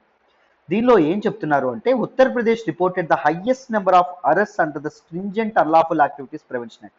ఎక్కువ కేసులు ఎక్కడ నమోదయ్యాయి అంటే ఉత్తరప్రదేశ్లో నమోదైనవి అంట, తర్వాత జమ్మూ అండ్ కాశ్మీర్లో నమోదైనవి, తర్వాత మణిపూర్లో నమోదవ్వడం అనేది జరిగిందంట. These 3 states accounts for 70% of the total arrest under UAPA అని చెప్తున్నారు. 2020లో 2020లో వాపా అరెస్ట్ ఏవైతే అన్లాఫుల్ యాక్టివిటీస్ ప్రివెన్షన్ యాక్ట్ ద్వారా అరెస్టులు ఏవైతే నమోదైనాయో అంత 70% ఆఫ్ ద అరెస్ట్ ఈ 3 states లోనే నమోదైనవి అన్నట్టుగా ఇక్కడ చెప్పడం అనేది జరిగింది. So Uttar Pradesh recorded 361 unlawful activities prevention act arrest, Jammu and Kashmir 346 and Manipur 225 arrest అనేవి నమోదైన 225 మంది జైల్లోకి వెళ్ళారు ఇన్ 2020 అనే విధంగా ఇక్కడ చెప్పడం అనేది జరిగింది. అర్థమైందా? And the number of persons arrested under the unlawful activities prevention act in the years 2019 and 2020. 2019లో 1948 మంది అరెస్ట్ అయితే 2020లో 1321 మంది అరెస్ట్ అవ్వడం అనేది జరిగింది అనే విధంగా చెప్పారు. అండ్ సిన్స్ 2016 2016 నుంచి 7243 మంది అన్లాఫుల్ యాక్టివిటీస్ ప్రివెన్షన్ యాక్ట్ ద్వారా అరెస్ట్ అవ్వడం అనేది జరిగింది అన్నట్టుగా ఇక్కడ చెప్తున్నారు. ఈ డేటా ఏది మీకు ఇంపార్టెంట్ కాదు, ఎక్కువ ఏ స్టేట్, ముఖ్యంగా ఎక్కువ ఏ స్టేట్లో అరెస్ట్ అనేవి నమోదవుతున్నాయి అదొక్కటి గుర్తుపెట్టుకోండి. And unlawful activities prevention act గురించి బ్యాక్గ్రౌండ్ అనేది గుర్తుపెట్టుకోండి. You can expect A mains question on this particular topic. So డీటెయిల్డ్గా ఈ ఆర్టికల్ కూడా మీకు అర్థమైందని అనుకుంటున్నాను. మరి నెక్స్ట్ ఆర్టికల్ మాట్లాడదాం, వినండి. ఈరోజు హిందూ అనాలిసిస్లో మనం మాట్లాడుకునే నెక్స్ట్ ఆర్టికల్ చూడండి. India joins G20 troika with Indonesia and Italy. Very very important article regarding GS paper 2. International రిలేషన్స్లో మనం మాట్లాడుకుంటాం, ఇంటర్నేషనల్ ఆర్గనైజేషన్స్ అండ్ కోయలేషన్స్లో. ఈ ఆర్టికల్ నేను ద హిందూలోని ఢిల్లీ ఎడిషన్లో పేజ్ నెంబర్ 10 నుంచి సెలెక్ట్ చేసుకోవడం అనేది జరిగింది. ఈ ఆర్టికల్ మీకు అర్థం కావాలంటే మీకు ముందు G20 అంటే ఏంటో అర్థం కావాలి. ఫస్ట్ G20 అంటే ఏంటో అర్థం చేసుకునే ప్రయత్నం చేద్దాం, దాని తర్వాత ఈ ఆర్టికల్ని మాట్లాడదాం. జాగ్రత్తగా వినండి. చూడండి నాన్న, మొదట చూడండి G20. G20 is actually an intergovernmental, వివిధ దేశాలు కలిసి ఏర్పాటు చేసినటువంటి అని అర్థం. Intergovernmental grouping. It is not an organisation. Intergovernmental organisation కాదు, it is an informal grouping. అర్థమైందా? సో వీళ్ళందరూ ఒక కొయిలేషన్ గా ఏర్పాటు అవ్వడం మాత్రమే జరిగింది. అర్థమైందా? సో G20 అనేటటువంటిది it is actually annual meeting. ప్రతి సంవత్సరం ఈ గ్రూపింగ్ మధ్య ఒక మీటింగ్ అనేది జరుగుతుంది. ఆ మీటింగ్ ద్వారానే ఈ G20 ఏదైతే ఉంటుందో అది ఎగ్జిస్ట్ అవ్వడం అనేది జరుగుతుంది. So it comprises of leaders from the countries with the largest and fast growing economies. Largest economic countries economies ఏవైతే ఉంటాయో అవి, and fast growing emerging economies ఏవైతే ఉంటాయో ఆ దేశాలు అనేవి దీనిలో భాగంగా ఉండడం అనేది జరుగుతుంది. ఆ దేశాల యొక్క నాయకులు ఎవరైతే ఉన్నారో వీళ్ళు ఈ యాన్యువల్ మీటింగ్ లో పార్టిసిపేట్ చేయడం అనేది జరుగుతుంది. So it comprises of 19 members, 19 countries plus 1 European union, మొత్తం 20 ఉండడం అనేది జరుగుతుంది. And its members account for 85% of world GDP. ప్రపంచ జీడిపిలో 85% వరకు వీళ్ళే కంట్రిబ్యూట్ చేయడం అనేది జరుగుతుంది. అండ్ ప్రపంచ జనాభాలో 2/3 of the population belongs to this particular 20 nations. అర్థమైందా? గుర్తుపెట్టుకోండి. అండ్ G20 సమిట్ ఏదైతే ఉంటుందో, G20 యాన్యువల్ గా హోల్డ్ చేసేటటువంటి మీటింగ్ ఏదైతే ఉంటుందో దాని తాలూకా ఫార్మల్ నేమ్, ఇలాంటివి మీకు చాలా దీనిగా అడుగుతారు. ఇది ఎక్కువగా మీకు కనిపించదు, బట్ ఇలాంటివి కనిపించినటువంటి వాటిని తవ్వడానికి ప్రయత్నిస్తారు యూపీఎస్సీ వాళ్ళు, పేపర్ టఫ్ గా ఉండాలంటే. చూడండి, దీని తాలూకా ఫార్మల్ నేమ్ ఏంటంటే summit on financial markets and the world economy.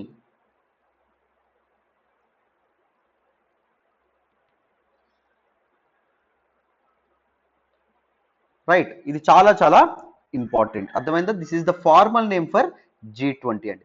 G20 ఎప్పుడు పుట్టడం అనేది జరిగిందండి అంటే 1997-98 ప్రాంతాల్లో ఏషియాలో ఒక విపరీతమైనటువంటి ఫైనాన్షియల్ క్రైసిస్ ఏదైతే ఉంటుందో అది రావడం అనేది జరిగింది. 1997-98లో ఏషియన్ ఫినాన్షియల్ క్రైసిస్ అని చెప్పి అనడం అనేది జరుగుతుంది.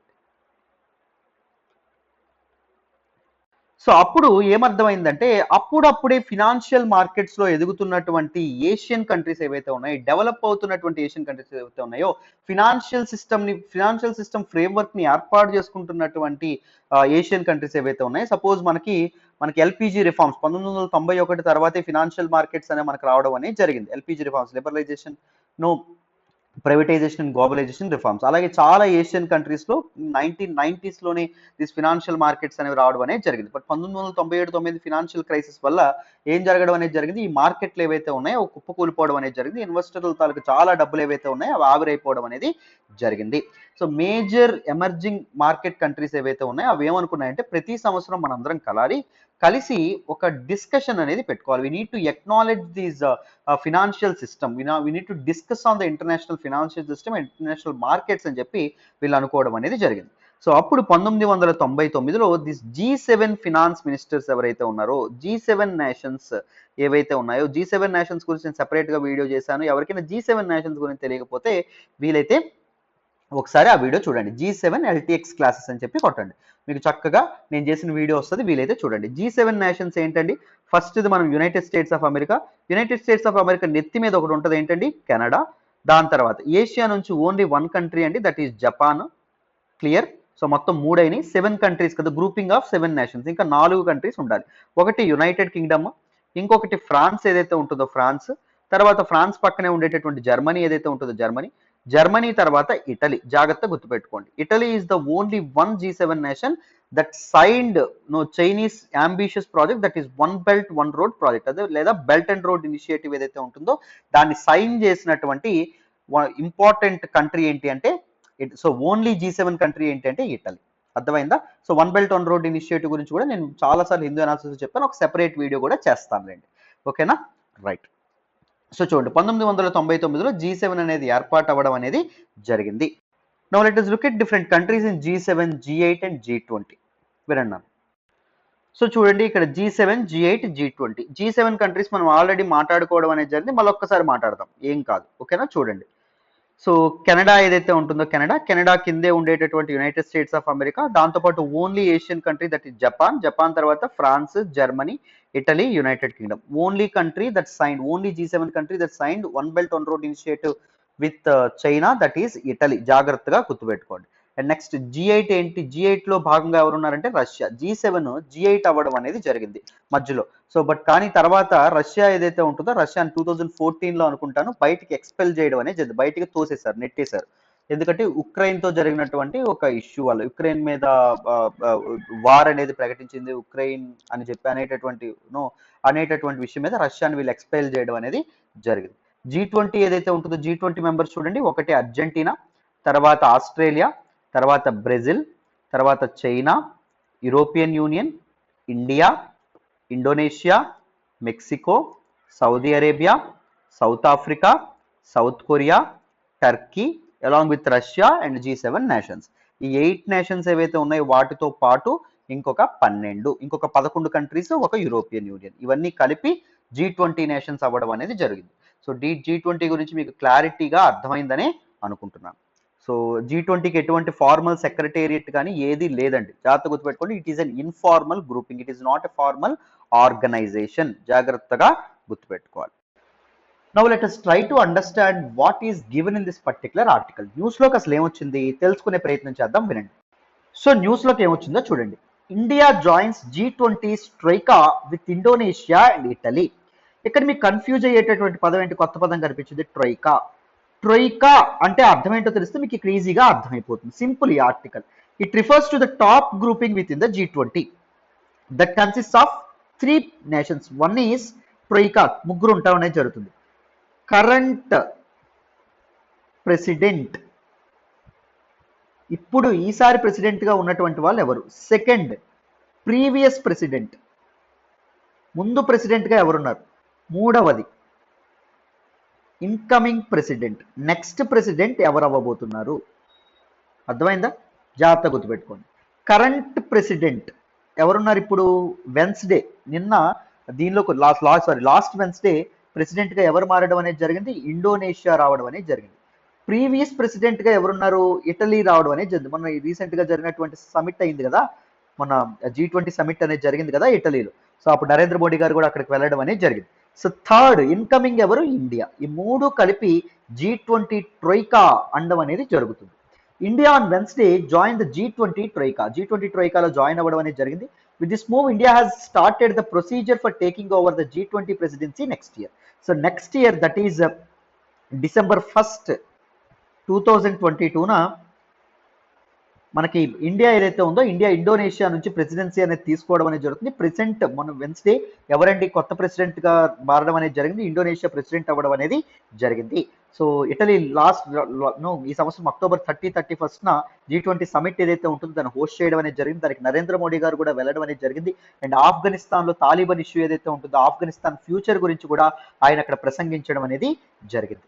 సో ఇండోనేషియా మొన్న రీసెంట్గా G20 ప్రెసిడెంట్స్ వెన్స్డే తీసుకోవడం అనేది జరిగింది.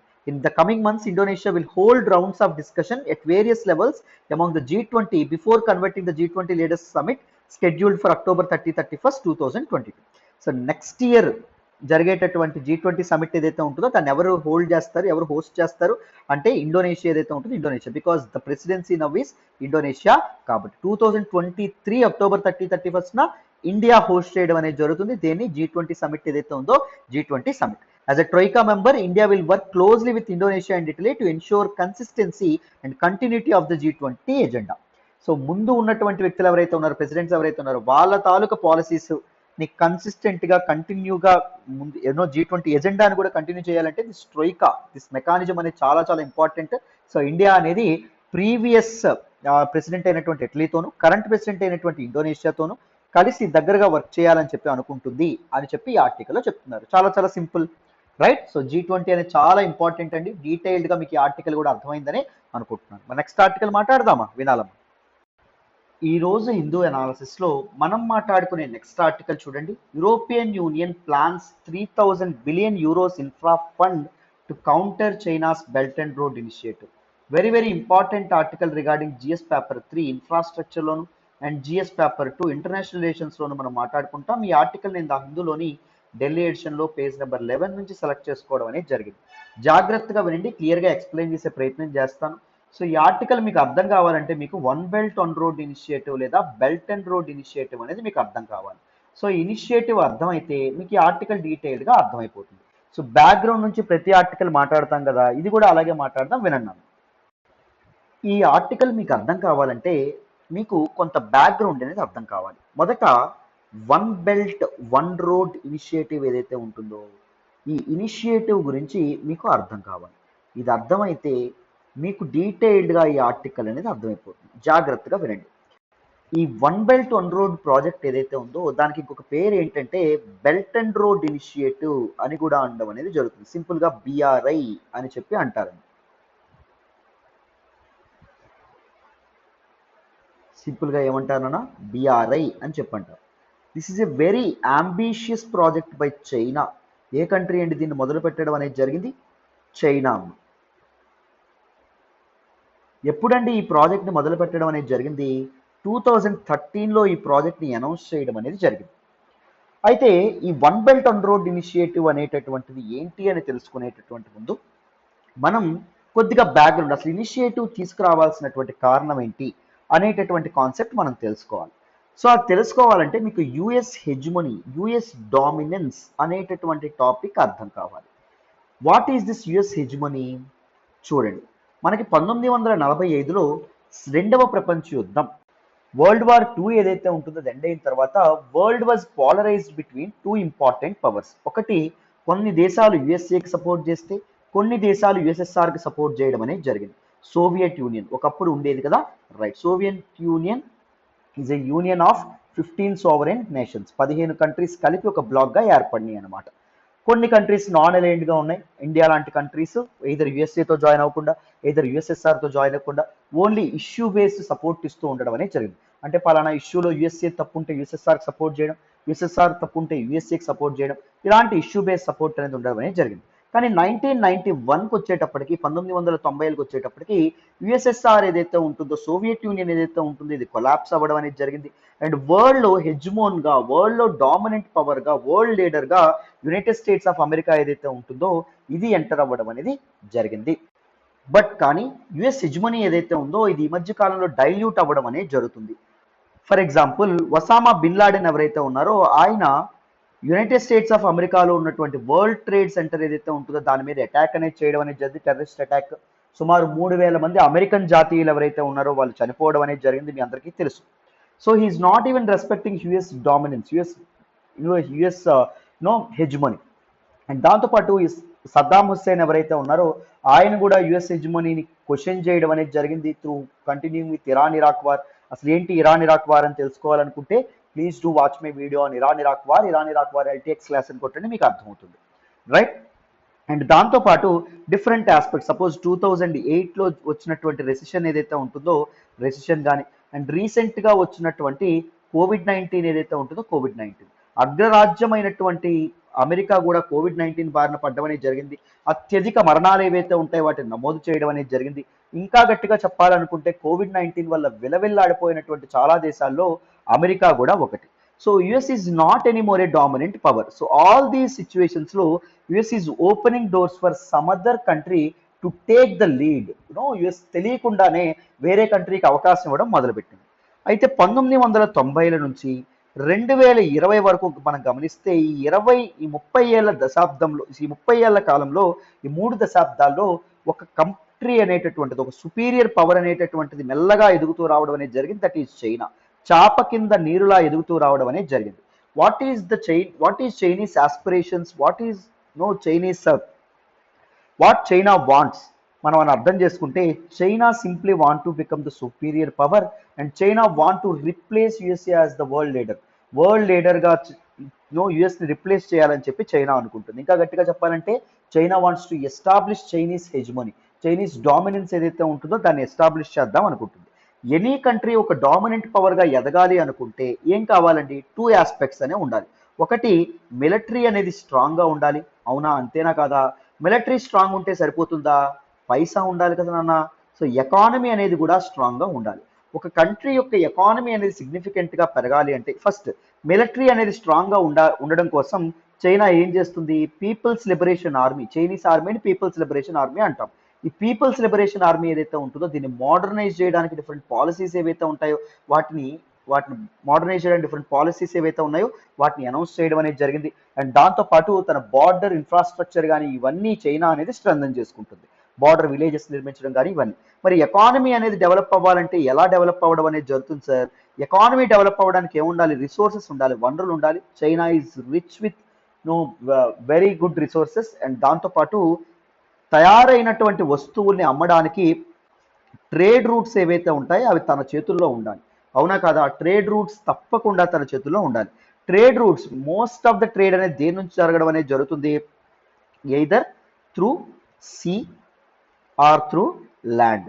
సో ఈ ల్యాండ్ అండ్ సీ రూట్స్ ఏవైతే ఉంటాయో ఈ రెండింటినీ క్యాప్చర్ చేసుకుంటే ప్రజెంట్ మ్యానుఫ్యాక్చరింగ్ హబ్గా ఉన్నటువంటి చైనా అనేటటువంటిది వరల్డ్ సుపీరియర్ పవర్ అవ్వడానికి ఎంతోసేపు పట్టదు. అవునా కాదా? సో ఈ సీ అండ్ ల్యాండ్ రూట్స్ ఏవైతే ఉన్నాయో వీటిని తన కంట్రోల్లోకి తెచ్చుకోవడానికి what China did, China came up with a wonderful initiative, that is one belt one road initiative or belt and road initiative అని కూడా అనడం అనేది జరుగుతుంది. ఈ బెల్ట్ అండ్ రోడ్ ఇనిషియేటివ్ ఏదైతే ఉంటుందో దాన్ని ఎప్పుడండి అనౌన్స్ చేయడం అనేది జరిగింది? 2013లో అనౌన్స్ చేయడం అనేది జరిగింది. And it is an ambitious project by China. This project focuses on connectivity. చెప్పాను కదా, rail and road connectivity and sea connectivity ఏదైతే ఉంటుందో కనెక్టివిటీ మీద ఫోకస్ చేయడం. అండ్ దాంతోపాటు ఒక కంట్రీ సుపీరియర్ పవర్ అవ్వడానికి ఎలైస్ కూడా ఉండాలి, డిఫరెంట్ కంట్రీస్తో కోఆపరేషన్తో కూడా ముందుకు వెళ్ళడం జరగాలి. అర్థమైందా? So different countries that spread across continents like Asia, Africa, Europe, ఈ దేశాలకు ఏవైతే ఉన్నాయి ఈ కాంటినెంట్స్కి చెందినటువంటి ఖండాలకు చెందినటువంటి దేశాలతో బెటర్ రిలేషన్స్ మెయింటైన్ చేయాలని చెప్పి అనుకుంటుంది. So this one belt one road initiative it spans over 78 countries. కేవలం చైనాలో మాత్రమే ఇన్ఫ్రాస్ట్రక్చర్ బిల్డ్ చేయడం కాదు, దీస్ 78 కంట్రీస్లో కూడా ఇన్ఫ్రాస్ట్రక్చర్ ఏదైతే ఉంటుందో డెవలప్ చేయాలనుకుంటుంది. So that Chinese goods can penetrate throughout the world, all the corners of the world. ప్రపంచవ్యాప్తంగా చైనీస్ గూడ్స్ ఏవైతే ఉంటాయో అవి వెళ్ళడం అనేది జరుగుతుంది. And what this project involves? This project involves building of networks like roadways, రోడ్లను నిర్మించడం, railways, railway lines ఏవైతే ఉన్నాయో వాటిని నిర్మించడం, మ్యారిటైమ్ పోర్ట్స్, పోర్ట్స్ ఏవైతే ఉన్నాయో వాటర్ రేవులు ఏవైతే ఉన్నాయో వాటిని నిర్మించడం, పవర్ గ్రిడ్స్, పవర్ గ్రిడ్స్ నిర్మించడం, సోలార్ పవర్ గ్రిడ్స్. అండ్ దాంతోపాటు oil and gas pipe lines ఏవైతే ఉన్నాయో oil and gas pipe lines కూడా వేయడం. దీస్ ఇన్ఫ్రాస్ట్రక్చర్ ప్రాజెక్ట్స్ ద్వారా చైనాకి ఏదైతే ఉంటుందో చైనాకు గూడ్స్కి కనెక్టివిటీ అనేది ఎన్ష్యూర్ చేయడం. అయితే వన్ బెల్ట్ వన్ రోడ్ అన్నాం. This particular one belt one road initiative ఏదైతే ఉంటుందో దీని వెనక 2 ఇంపార్టెంట్ పార్ట్స్ అనేవి ఉండడం అనేది జరుగుతుంది. మళ్ళీ రాస్తున్నాను చూడండి. ఫస్ట్ వన్ ఏంటి? వన్ బెల్ట్ వన్ రోడ్ కదా. సో ఇక్కడ 2 పార్ట్స్ ఉంటాయి this initiative have. That is belt, right? Silk road economic belt. First one ఏంటి? Silk road economic belt. So ఇది మీకు అర్థం కావాలంటే మీకు ముందు సిల్క్ రోడ్ అనేటటువంటి కాన్సెప్ట్ అర్థం కావాలి. Silk road is an ancient concept అండి, ప్రాచీనమైనటువంటి concept. What is the meaning of this particular silk road? చూడండి. So the first people to manufacture silk, to create silk, to produce silk are Chinese. Chinese silk అనేది produce చేసేవాళ్ళు. Silk అనేటటువంటిది ఒక fine quality textile, ఒక fine quality clothes ఏదైతే ఉంటుందో అవి సిల్క్ను ఉపయోగించి అవి తయారు చేసేవాళ్ళు. All the ancient rulers were very fond of this silk అండి, they are very obsessed about this silk. పట్టు అనేది ధరించడం చాలా గొప్పగా భావించేవాళ్ళు. పట్టుకి చాలా చాలా డిమాండ్ అనేది తద్వారా వివిధ దేశాల్లో పెరగడం అనేది జరిగిందమ్మా. సో ఓన్లీ రూలర్సే కాదు, ఎలిట్ క్లాసే కాదు, సామాన్యులు కూడా వాళ్ళ ఇంట్లో జరిగినటువంటి ఫంక్షన్స్లోను ఈవెంట్స్లోను ఈ సిల్క్ ఏదైతే ఉంటుందో ధరించాలనుకునేవాళ్ళు. సిల్క్కి డిమాండ్ అనేది ఎక్కువ ఉంది. అండ్ సిల్క్ ప్రొడక్షన్ ఏదైతే ఉంటుందో అది ఓన్లీ ఎక్కడ జరిగేది? చైనాలో జరిగేది. సో చైనా నుంచి డిఫరెంట్ మర్చెంట్స్ ఎవరైతే ఉన్నారో వాళ్ళు ప్రపంచపు నలుమూలలా తిరిగి ఈ సిల్క్ ఏదైతే ఉంటుందో దాన్ని అమ్ముతూ ఉండడం అనేది జరిగిందమ్మా. సిల్క్ మీద మొనోపలి ఒకవైపు చైనాకు ఒక్కదానికి ఉండేది. China never shared, Chinese manufacturers or Chinese merchants never shared the manufacturing or the production procedure of silk to any other country. ఎవరికి చెప్పాల, చాలా కాలం వరకు చెప్పాల. సో సిల్క్ కకూన్స్ ఏవైతే ఉంటాయో వాటన్నింటి గురించి వాటి విద్య ఏదైతే ఉంటుందో చైనా వాళ్ళకే తెలుసు. సో ది చైనీస్ పీపుల్ ఏం చేసేవాళ్ళు? చైనాలోనే సిల్క్ని తయారు చేసి వేరు వేరు ప్రాంతాలకు తను ఎక్స్పోర్ట్ చేసేవాళ్ళు. సో ఈ సిల్క్ పట్టుకొని ఈ మర్చెంట్స్ చైనా నుంచి వేరు వేరు ప్రాంతాలకు తిరిగారని చెప్పుకున్నాం కదా. ఆ రోడ్స్ ఏవైతే ఉంటాయో వీళ్ళు ఫాలో అయినటువంటి రోడ్స్ ఏవైతే ఉన్నాయో వాటిని సిల్క్ రూట్ అనేటటువంటి పేరుతో పిలుస్తారు. సో ఈ పర్టికులర్ రూట్లో ఆ మర్చెంట్ వెళ్ళాడు అనుకోండి, సపోజ్ వేరే ప్రాంతానికి, అది సిల్క్ రోడ్. ఈ పర్టికులర్ రూట్లో వెళ్ళాడు అనుకోండి, అది కూడా సిల్క్ రోడ్ అవుతుంది, అది కూడా సిల్క్ రోడ్ అవుతుంది. చైనా నుంచి యువతల పక్కకి ఈస్ట్ అండ్ వెస్ట్ ఇవన్నీ సిల్క్ రోడ్లో భాగం అవ్వడం అనేది జరుగుతుంది. ఈ సిల్క్ రోడ్ ఏదైతే ఉంటుందో వాటిని క్యాప్చర్ చేయడానికి చాలా మంది రూలర్స్ ఎవరైతే ఉన్నారో వాళ్ళు వాళ్ళు చాలా ట్రై చేశారండి. Suppose for example Kanishka wanted to conquer silk road, because silk road ద్వారా వెళ్ళినటువంటి మర్చెంట్స్ అధిక మొత్తంలో ఈ డ్యూటీస్ ఏవైతే ఉన్నాయో, సుంకాలు ఏవైతే ఉన్నాయో ఎక్కువగా పే చేస్తూ ఉండడం అనేది జరిగేది. దాంతోపాటు ఫ్రీగా ఈ సిల్క్ బండిల్స్ ఏవైతే ఉన్నాయో అవి దారి పొడుగున ఉండేటటువంటి రూలర్స్ ఎవరైతే ఉన్నారో వాళ్ళకి గిఫ్ట్స్ గా కూడా అందించేవాళ్ళు అన్నమాట. అర్థమైందా? సో ఏన్షియంట్ టైంలో ఉన్నటువంటి ఈ సిల్క్ రోడ్ ఎకనామిక్ బెల్ట్ ఏదైతే ఉంటుందో దాన్ని ఏర్పాటు చేయడం. Silk road economic belt is actually A land based connectivity infrastructure. It will connect China with other parts of the world like Central Asia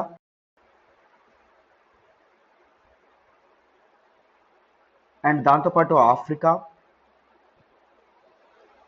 and దాంతోపాటు eastern and western Europe,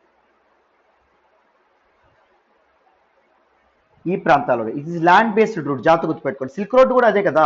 ఇక్కడ origin ఏంటి? Silk road యొక్క origin silk ఎక్కడ produce చేసేవాళ్ళు? చైనాలోనే produce చేసేవాళ్ళు. అక్కడ నుంచి వేరు వేరు ప్రాంతాలకి మోసుకుంటూ వెళ్ళేవాళ్ళు అన్నమాట. రైట్. సో సేమ్ చైనాలో ప్రొడ్యూస్ అయినటువంటి వేరు వేరు ప్రాంతాలకి పంపించడానికి, కనెక్ట్ చేయడానికి తయారు చేస్తున్నటువంటి ల్యాండ్ రూటే the silk road economic belt. Now let us try to understand what is one road concept here. One belt అంటే ఏంటో అర్థమైంది. వన్ రోడ్ అంటే 21st century maritime silk road.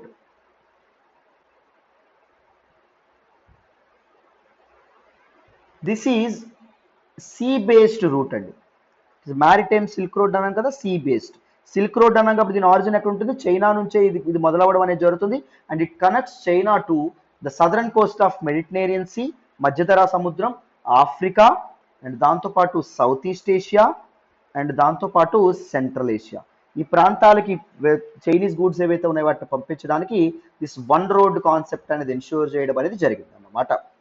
This is one belt one road initiative. మీకు clarity వచ్చిందని అనుకుంటున్నాను. Now let us try to understand what are the benefits. ఈ one belt one road initiative అనేటటువంటి aspect వల్ల, అనేటటువంటి concepts వల్ల, project వల్ల benefits ఏమున్నాయి, అడ్వాంటేజెస్ ఏమున్నాయి? సో చైనా ఏం చెప్తుంది అంటే, మొదటి అడ్వాంటేజ్ వచ్చేసి better connectivity. Inter regional connectivity ఏదైతే ఉంటుందో దాన్ని ఎన్ష్యూర్ చేయడానికి one belt one road initiative ఏదైతే ఉంటుందో అది బాగా ఉపయోగపడుతుంది. అండ్ దాంతోపాటు ఇన్ఫ్రాస్ట్రక్చర్ ఏదైతే ఉంటుందో దాన్ని డెవలప్ చేయడానికి కూడా ఇది చాలా ఉపయోగపడుతుంది. అండ్ దాంతోపాటు economic trade and cooperation, trade develop అవ్వడం వివిధ దేశాల మధ్య, అండ్ దాంతోపాటు రెండు దేశాల మధ్య సత్సంబంధాలు ఏవైతే ఉన్నాయి, కోఆపరేషన్ కూడా బిల్డ్ అవ్వడానికి ఇది చాలా చాలా ఉపయోగపడడం అనేది జరుగుతుంది. అండ్ దాంతోపాటు వివిధ కంట్రీస్లోకి ఇన్వెస్ట్మెంట్స్, పెట్టుబడులు ఏవైతే ఉన్నాయో పెట్టుబడులు కూడా రావడం అనేది జరుగుతుంది. And cultural, social and other ties ఏవైతే ఉన్నాయో అవి కూడా బిల్డ్ అవ్వడం అనేది జరుగుతుంది అని చెప్పడం అనేది జరిగింది. అండ్ దీనివల్ల చైనాకు కూడా చాలా లాభాలు ఉండడం అనేది జరిగింది. చిన్న కంట్రీస్ మీద సాఫ్ట్ పవర్ తెచ్చుకోవడానికి కూడా చైనాకు చాలా చాలా ఉపయోగపడడం అనేది జరుగుతుంది. చైనా ఏం చేస్తుంది? సో తనకంటే ఎకనామికల్గా వీకర్గా ఉన్నటువంటి నేషన్స్కి లోన్స్ అనేవి అందించడం అనేది జరుగుతుంది. ఏం చేస్తుంది? అప్పులు అనేవి ఇస్తుంది. ఎందుకు? ఇన్ఫ్రాస్ట్రక్చర్, రోడ్లు ఇవన్నీ కన్స్ట్రక్ట్ చేయడానికి. ఈ లోన్స్ అనేవి ఇచ్చిన తర్వాత ఏం చేస్తుంది? ఈ బిల్డింగ్ ప్రాజెక్ట్ ఏదైతే ఉంటుందో, ఈ కాంట్రాక్ట్ ఏదైతే ఉంటుందో, అంటే రోడ్లు వేసే కాంట్రాక్ట్ కానీ, రైల్వే లైన్లు వేసే కాంట్రాక్ట్ కానీ మాకే ఇవ్వండి, మా కంపెనీస్కే ఇవ్వండి అని పర్సుయేట్ చేస్తుంది. సో దట్ లోన్స్ వల్ల, ఫినాన్స్ చేయడం వల్ల ఇంట్రెస్ట్ అనేది వస్తుందా, వాళ్ళకి వడ్డీ అనేది వస్తుందా, అది కూడా లాభం అవుతుంది. దాంతోపాటు వాళ్ళ కంపెనీస్కి కాంట్రాక్ట్స్ రావడం వల్ల వాళ్ళకి ఇన్కమ్ కూడా రావడం అనేది జరుగుతుంది. చైనాకి విన్ టు విన్ సిచ్యుయేషన్ అండి.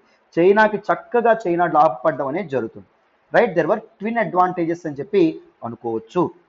Now let us try to understand one of the key part of one belt one road initiative, that is CPEC. CPEC stands for China Pakistan Economic Corridor. CPEC is a part of One Belt One Road Initiative. One Belt One Road Initiative లో ఇది కూడా ఒక part. ఇది CPEC ఏదైతే ఉంటుందో, the CPEC involves A network of highways. ఈ CPEC లో భాగంగా హైవేస్ కన్స్ట్రక్ట్ చేస్తారు, రైల్వేస్ కన్స్ట్రక్ట్ చేస్తారు, pipe line, oil and gas pipe lines ఏవైతే ఉన్నాయో అవి కన్స్ట్రక్ట్ చేయడం అనేది జరుగుతుంది. అదర్ ఇన్ఫ్రాస్ట్రక్చరల్ డెవలప్మెంట్ ప్రాజెక్ట్స్ దీనిలో భాగంగా చేస్తారు. సో దిస్ కనెక్టివిటీ కనెక్ట్స్ చైనాలోని జింజియాంగ్ ప్రావిన్స్ ఏదైతే ఉంటుందో, జింజియాంగ్ నుంచి బెలూచిస్తాన్లో ఉన్నటువంటి, పాకిస్తాన్లోని బెలూచిస్తాన్లో ఉన్నటువంటి గ్వాదార్ పోర్ట్ ఏదైతే ఉంటుందో, గ్వాదార్ పోర్ట్ వరకు ఇది ఎక్స్టెండ్ అవ్వడం అనేది జరుగుతుంది for up to kilometres of 3000 కే 3000 కిలోమీటర్లని ఈ సీపెక్ కవర్ చేయడం అనేది జరుగుతుంది. China Pakistan all weather allies అంటాము, ఐరన్ బ్రదర్స్ అని కూడా వీళ్ళు అంటాం. ఇద్దరు చాలా బెస్ట్ ఫ్రెండ్స్ అని చెప్పి మనం అర్థం చేసుకోవచ్చు. మీకు ఇక్కడ మ్యాప్ పెట్టి చూపించేటటువంటి ప్రయత్నం చేస్తాను, ఒకసారి చూడండి. సో ఇక్కడ మీకు మ్యాప్ ఇక్కడ కనిపిస్తుందని అనుకుంటున్నాను. సో ఇది సీపెక్ అండి. సీపెక్ ఎక్కడ నుంచి ఎక్కడ కనెక్ట్ చేస్తుంది చూడండి. జింజియాంగ్ ప్రావిన్స్లో ఉన్నటువంటి కాష్గర్ నుంచి, చైనాలో జింజర్ ప్రావిన్స్ నుంచి ఇక్కడ బెలూచిస్తాన్లో ఉన్నటువంటి గ్వాదార్ పోర్ట్ ఏదైతే ఉంటుందో గ్వాదార్ పోర్ట్ వరకు. ఓకేనా? సో దిస్ పర్టిక్యులర్ ఇదేదైతే ఉంటుందో China will have access to Indian ocean as well because of CPEC అండి. సో ఇలా కనెక్ట్ అయి ఉండడం అనేది జరుగుతుంది. కాకపోతే there is an issue with CPEC. ఏంటి అంటే మీరు ఇక్కడ గమనిస్తే ఇది యువతలు ఉండేటటువంటిది ఏంటి, పాకిస్తాన్ ఆక్యుపైడ్ కాశ్మీర్, పీఓకే కదా, పీఓకే కింద ఇది గుండా ఇది పాస్ అవ్వడం అనేది జరుగుతుంది. What India claims POK is a part of its Jammu and Kashmir అని చెప్పి ఇండియా అనుకోవడం అనేది జరుగుతుంది. అవునా కదా? ఇది మనదని మనం అనుకుంటున్నాం. కానీ పాకిస్తాన్ ఆక్యుపైడ్ కాశ్మీర్ గుండా సో ఇండియా యొక్క పర్మిషన్ తీసుకోకుండా సీపెక్ అనేది కన్స్ట్రక్ట్ చేయడం పట్ల ఇండియా అనేది చాలా చాలా కోపంగా ఉండడం అనేది జరిగింది. అందుకే one belt one road initiative లేదా బెల్ట్ అండ్ రోడ్ ఇనిషియేటివ్ లోకి మనం పార్టిసిపెంట్ గా చేరలేదు. ఇండియా జాయిన్ అయితే ఇంకోలాగా ఉండేది, చైనా చాలా లాభపడేది. బట్ ఇండియా అనేది one belt one road initiative లేదా బెల్ట్ అండ్ రోడ్ ఇనిషియేటివ్ ని సమ్మతించలేదమ్మా. అర్థమైందా? These are some important aspects that you need to understand regarding this particular belt and road initiative. చాలా చాలా important. So belt and road initiative గురించి కంప్లీట్గా డీటెయిల్గా అర్థమైంది అనుకుంటున్నాను. It is an ambitious project by China that was introduced in 2013 and it involves 2 important parts. ఒకటవది ఏంటి, silk road economic belt, and దాంతోపాటు రెండవది 21st century silk road, 21st century maritime silk road. So ఈ concepts అనేవి డీటెయిల్గా అర్థమైనాయి అని అనుకుంటున్నాను. మరి ఇప్పుడు న్యూస్లోకి ఏమొచ్చిందో తెలుసుకునే ప్రయత్నం చేద్దాం, వినండి. ఏం లేదు నాన్న, న్యూస్లోకి ఏమొచ్చింది అంటే యూరోపియన్ యూనియన్ ఏదైతే ఉందో EU has announced a global gateway plan, a plan named Global Gateway Plan. ఇది అనౌన్స్ చేయడం అనేది జరిగింది టు మొబిలైజ్ 300 బిలియన్ యూరోస్ అండి. ఇంతవరకు మొబిలైజ్ చేయాలనుకుంటున్నారు, ఇంతవరకు ఫినాన్స్ చేయాలనుకుంటున్నారు ఫ్రమ్ 2021 టు 2027. దేనిలో ఇన్వెస్ట్ చేద్దాం అనుకుంటున్నారు ఈ మొత్తం అంతా? బోత్ పబ్లిక్ అండ్ దాంతోపాటు private infrastructure investment around the world. Only European union చెందినటువంటి కంట్రీస్లోనే కాకుండా it is a bloc of 27 countries. మీ అందరికీ తెలుసనే అనుకుంటున్నాను. ఆ 27 కంట్రీస్ కాకుండా all around the world infrastructure build చేసేటటువంటి ప్రయత్నంలో ఉన్నారు. It will seek to bring together resources of the EU. European union దగ్గర ఉన్నటువంటి వివిధ దేశాలు, ఆ దేశాల యొక్క వివిధ వనరులన్నీ కలిపి, మెంబర్ స్టేట్స్ యొక్క రిసోర్సెస్ అన్ని కలిపి European financial institutions, national development financial institutions ఇవన్నీ కలిపి ఈ పర్టిక్యులర్ ఇన్ఫ్రాస్ట్రక్చర్ డెవలప్మెంట్ ప్రాజెక్ట్ ఏదైతే ఉంటుందో దాన్ని చేపట్టాలనుకుంటున్నారు. And EU strategy is an offshoot of a plan by G7 countries. G7 countries అన్ని కలిపి ఏం చేద్దాం అనుకుంటే, G7 అంటే ఏంటో తెలియదు, గ్రూప్ ఆఫ్ 7 కంట్రీస్ అంటే ఏంటో తెలియకపోతే G7 LTX క్లాసెస్ అని చెప్పి యూట్యూబ్లో సెర్చ్ చేయండి. నేను డీటెయిల్డ్గా దాని గురించి ఎక్స్ప్లెయిన్ కూడా చేశాను. రైట్. సో G7 కంట్రీస్ అన్ని ఏమనుకున్నాయి, చైనా ప్రపోజ్ చేసినటువంటి బెల్ట్ అండ్ రోడ్ ఇనిషియేటివ్ ఏదైతే ఉంటుందో దీనికి ఆల్టర్నేటివ్గా మనందరం కలిపి ఒకటి తీసుకురావాలి.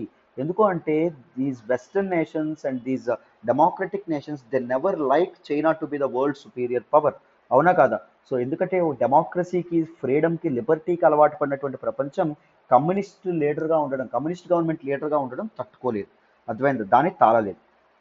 అందుకే ఈ బెల్ట్ అండ్ రోడ్ ఇనిషియేటివ్ వస్తే ఒకవేళ ట్రేడ్ ప్రకారంగా, కమర్షియల్గా, ఎకనామికల్గా చైనా అనేది సక్సెస్ అయితే అది ప్రపంచానికే థ్రెట్. కాబట్టి సో ఏమనుకోవడం అనేది జరిగింది, belt and road initiative alternative ఒకటి ప్రకటించాలనుకున్నారు వీళ్ళందరూ కలిసి. సో G7 కంట్రీస్ ఏవైతే అనుకున్నారో ఆ విధంగానే యూరోపియన్ యూనియన్ ఏదైతే ఉంటుందో ఒక ఆల్టర్నేటివ్ ఇన్ఫ్రాస్ట్రక్చర్ ప్లాన్ ఏదైతే ఉంటుందో దాన్ని అనౌన్స్ చేయడం అనేది జరిగింది. రీసెంట్గా జరిగినటువంటి ఇండస్ట్రియల్ పవర్ సమిట్ ఏదైతే ఉంటుందో దానిలో this particular global gateway plan ఏదైతే ఉంటుందో దీన్ని అనౌన్స్ చేయడం అనేది జరిగింది.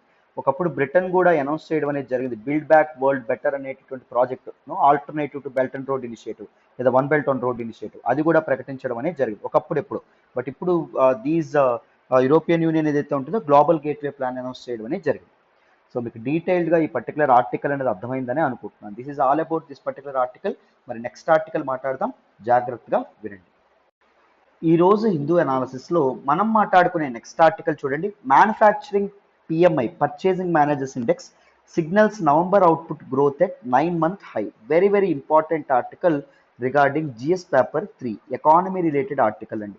ఈ ఆర్టికల్ని నేను ద హిందూలోని ఢిల్లీ ఎడిషన్లో పేజ్ నెంబర్ 12 నుంచి సెలెక్ట్ చేసుకోవడం అనేది జరిగింది. ఈ ఆర్టికల్ మీకు అర్థం కావాలంటే మీకు కొంత బ్యాక్గ్రౌండ్ అనేది అర్థం కావాలి. మొదట పర్చేసింగ్ మేనేజర్స్ ఇండెక్స్ అంటే ఏంటి, దాన్ని ఎలా క్యాలిక్యులేట్ చేస్తారు అనేటటువంటిది మీకు అర్థమైతే తర్వాత ఈ ఆర్టికల్ అనేది మీకు ఈజీగా అర్థమైపోతుంది. జాగ్రత్తగా వినండి. సో పిఎంఐ ఫుల్ ఫామ్ ఏంటి? Purchasing managers index. ఎప్పుడైనా గుర్తుపెట్టుకోవాలి, ఇండెక్స్ అంటే సూచి. ఇది దేన్ని సూచిస్తుందంట? పర్చేసింగ్ అండ్ మేనేజ్మెంట్ ఎలా ఉంది అని చెప్పి సూచిస్తుందంట. అంటే ఎంత డిమాండ్ ఉంది ఎకానమీలో అని చెప్పి సూచించడం అనేది జరుగుతుంది. It is an indicator of business activity. So ఒక ఎకానమీలో బిజినెస్ యాక్టివిటీ అనేది ఎలా నడుస్తుంది అని చెప్పి దిస్ పర్టిక్యులర్ పిఎంఐ ఏదైతే ఉంటుందో అది సూచించడం అనేది జరుగుతుందంట. అర్థమైందా? So PMI will be calculated both in manufacturing sector యొక్క మ్యానుఫ్యాక్చరింగ్ సెక్టార్లో బిజినెస్ యాక్టివిటీ ఎలా ఉంది అండ్ సర్వీసెస్ సెక్టార్లో బిజినెస్ యాక్టివిటీ అనేది ఎలా ఉంది అని చెప్పి తెలుస్తుంది. మ్యానుఫ్యాక్చరింగ్ అంటే ఏంటి? Goods manufacturing. సపోజ్ ఒక సబ్బులు, షాంపూలు ఇవన్నీ ఏవైతే ఉన్నాయో అది మ్యానుఫ్యాక్చరింగ్, తయారీ వ్యవస్థ. సర్వీసెస్ అంటే ఏంటి? సేవలు. అంటే మనకి ఇప్పుడు ఐటీ రంగం కానీ, ఐటీ మనం ఇప్పుడు ఏం చేస్తాం, అక్కడ ఏమి కొత్త ప్రొడక్ట్స్ అనేవి ప్రొడ్యూస్ చేయం, మ్యానుఫ్యాక్చరింగ్ చేయం. కానీ ఐటీ మనకి ఇంటలెక్చువల్ సర్వీసెస్ ఏవైతే ఉన్నాయో అవి మనం అందించడం అనేది జరుగుతుంది కదా. So that is manufacturing and services, రెండింటిలోనూ ఇది క్యాలిక్యులేట్ చేయడం అనేది జరుగుతుంది. అండ్ పిఎంఐ ఎలా ఎగ్జిస్ట్ అవుతుంది అంటే it is a number from 1 to 100. So 0 నుంచి 100 మధ్యలో ఒక అంక్ అనేది ఇస్తారు. అంకి బట్టి బిజినెస్ యాక్టివిటీని డిసైడ్ చేస్తారు. సపోజ్ చూడండి, పిఎంఐ అనేది అబవ్ 50 అనేది అయింది అనుకోండి, గ్రేటర్ దాన్ 50 అనేది అయింది అనుకోండి, అది ఏం చూపిస్తుంది? ఇట్ రిప్రజెంట్స్ ఎక్స్పాన్షన్ అంటే బిజినెస్ యాక్టివిటీ పెరగబోతుంది అని చెప్పి అర్థం. ప్రీవియస్ మంత్తో పోలిస్తే పెరగబోతుంది అని అర్థం. అదే అండర్ 50 చూపించడం అనేది జరిగింది అనుకోండి, లెస్ దాన్ 50 చూపించడం అనుకోండి, ఇట్ రిప్రజెంట్స్ కాంట్రాక్షన్. లాస్ట్ మంత్తో పోలిస్తే ఈ తాలూకా పిఎంఐ ఏదైతే ఉంటుందో తగ్గిపోతుంది అని చెప్పి అర్థం. ఒకవేళ ఎగ్జాక్ట్గా 50 చూపించింది అనుకోండి, ఇట్ ఇండికేట్స్ నో చేంజ్. గత నెలతో పోలిస్తే బిజినెస్ యాక్టివిటీ అనేది చేంజ్ అవ్వదు, ఎటువంటి మార్పు ఉండదు అని చెప్పి చెప్తుంది అని చెప్పి అర్థం. యాక్చువల్లీ దిస్ పిఎంఐ ఏదైతే ఉంటుందో it will be calculated at the start of every month. ప్రతి నెల మొదట్లో దీన్ని క్యాలిక్యులేట్ చేయడం అనేది జరుగుతుంది. అందుకే it is therefore considered as a good leading indicator of economic activity. Economic activity ఒక దానిలో ఒక ఎకానమీలో బిజినెస్ యాక్టివిటీ ఎలా ఉంది అని చెప్పేటటువంటి ఒక బెస్ట్ ఇండికేటర్ అని చెప్పి చెప్తారండి. ఇండికేటర్ ఆఫ్ ఎకనామిక్ యాక్టివిటీ చాలా చాలా ఇంపార్టెంట్. అర్థమైందా? So what is the purpose of PMI? PMI ఏదైతే ఉంటుందో దీన్ని ఎందుకు రిలీజ్ చేస్తారు, ఎందుకు డిక్లేర్ చేస్తారు అంటే to provide information about current and future business conditions to companies decision makers. ఒక కంపెనీ యొక్క డెసిషన్ మేకర్స్ ఉంటారు కదా, అండ్ దాంతోపాటు ఎనలిస్టులు, ఇన్వెస్టర్స్ ఉంటారు కదా, వాళ్ళందరికీ ప్రెజెంట్ బిజినెస్ యాక్టివిటీ ఎలా ఉంది, ఫ్యూచర్ బిజినెస్ యాక్టివిటీ ఎలా ఉంది అని చూపించడానికి. అర్థమైందా? ఇప్పుడు సపోజ్ చూడండి, వీళ్ళు పిఎంఐ అబవ్ 50 అని చెప్పారనుకోండి, బిజినెస్ యాక్టివిటీ ఎక్స్పాండ్ అవ్వబోతుంది, డిమాండ్ అనేది ఉంటుంది అని అర్థం. సో బిజినెస్ యాక్టివిటీ ఎక్స్పాండ్ అవ్వబోతుందో కంపెనీది అంటే ఇన్వెస్టర్లు ఏం చేస్తారు? ఇన్వెస్ట్మెంట్స్ పెట్టుకుంటారు. ఎనలిస్టులు ఏం చేస్తారు? ఓకే, ఇంకాస్త ఎలా అవ్వాలో చూస్తారు. డెసిషన్ మేకర్స్ ఏం చేస్తారు? సో పెరుగుతున్నటువంటి డిమాండ్కి తగినట్టుగా సప్లై అనేది ఎలా ఎన్ష్యూర్ చేయాలో చూస్తారు. ఇట్ ఈస్ యాక్చువల్లీ ఒక సర్వే బేస్డ్ మెజర్మెంట్. అంటే ముందు చెప్తారు, this is a guess work. అర్థమైందా? ఈ ఇండెక్స్ ఎలా చూపిస్తుంది, ఫ్యూచర్లో ఒక బిజినెస్ యాక్టివిటీ ఎలా ఉండబోతుంది అని చెప్పి చూపించడం అనేది జరుగుతుంది. అర్థమైందా? సో ఇది మీరు గుర్తుపెట్టుకోవాలి. సో చూడండి, ఇది క్యాలిక్యులేషన్ ఎలా చేస్తారో మనం అయితే ఇప్పుడు తెలుసుకోవాలి. చాలా చాలా important. So this particular PMI ఏదైతే ఉంటుందో, PMI is a survey based measure. చాలా చాలా important. It is a survey based measure. So ఏం చేస్తారు? They will ask the respondents about changes in their perception about key business variables as compared with the previous month. So కొంతమందికి ఫోన్లు చేసి ఏమడుగుతారు అంటే, sir మీరు చెప్పండి, మీరు బిజినెస్ ఎక్స్పర్ట్ కదా, గత నెలతో పోలిస్తే ఏమైనా మనకు బిజినెస్ యాక్టివిటీ పెరగొచ్చా లేకపోతే తగ్గొచ్చా అని చెప్పి అడగడం అనేది జరుగుతుంది. అర్థమైందా? ప్రీవియస్ మంత్తో కలిపితే అలా ఉంటుంది. So they will those respondents ఎవరైతే ఉన్నారో వాళ్ళ పెర్సెప్షన్ అనేది చెప్తారు. ఆ పెర్సెప్షన్ బట్టి వీళ్ళు మెజర్ చేయడం అనేది జరుగుతుంది. ఎలా క్యాలిక్యులేట్ చేస్తారో చెప్తాను. పిఎంఐ మూడింటికి క్యాలిక్యులేట్ చేస్తారు. ఒకటి purchasing managers index manufacturing sector, రెండు purchasing managers index service sector, ఇంకొకటి పర్చేసింగ్ మేనేజర్స్ ఇండెక్స్ కాంపోజిట్. అంటే మ్యానుఫ్యాక్చరింగ్ అండ్ సర్వీసెస్ సెక్టార్ కలిపి ఇది చేయడం అనేది జరుగుతుంది. What is the formula for PMI? PMI అనేది ఏ ఫార్ములా బట్టి క్యాలిక్యులేట్ చేయడం అనేది జరుగుతుంది? PMI is equals to P1 into 1, P1 అంటే ఏంటో కూడా చెప్తాను, P2 into 0.5 plus P3 into 0. So P1 అంటే ఏంటి అంటే percentage of answers which says expansion అవుతుంది అని ఎంత పర్సంటేజ్ ఆన్సర్స్ చెప్తారో వాళ్ళు. P2 అంటే ఏంటి, నో చేంజ్ అని ఎవరు చెప్తారో వాళ్ళు, ఎన్ని ఆన్సర్స్, ఎంత percentage of answers no change అని వస్తాయి అవి. P3 అంటే ఏంటి, ఎంత పర్సంటేజ్ ఆఫ్ ఆన్సర్స్ కాంట్రాక్షన్ అనేవి సూచిస్తాయి అని చెప్పి అర్థమైందా? So these are some important. ఒక ఎగ్జాంపుల్ ద్వారా ఒక క్యాలిక్యులేషన్ చేద్దామా? పిఎంఐని చూడండి. సపోజ్ 100 రెస్పాండెంట్స్కి అడగడం అనేది జరిగింది. 100 రెస్పాండెంట్స్లో మనకి ఏం చెప్పడం అనేది జరిగింది అంటే కొంతమంది రెస్పాండెంట్స్ ఎవరైతే ఉన్నారో ఎక్స్పాండ్ అవుతుంది అని చెప్పారు.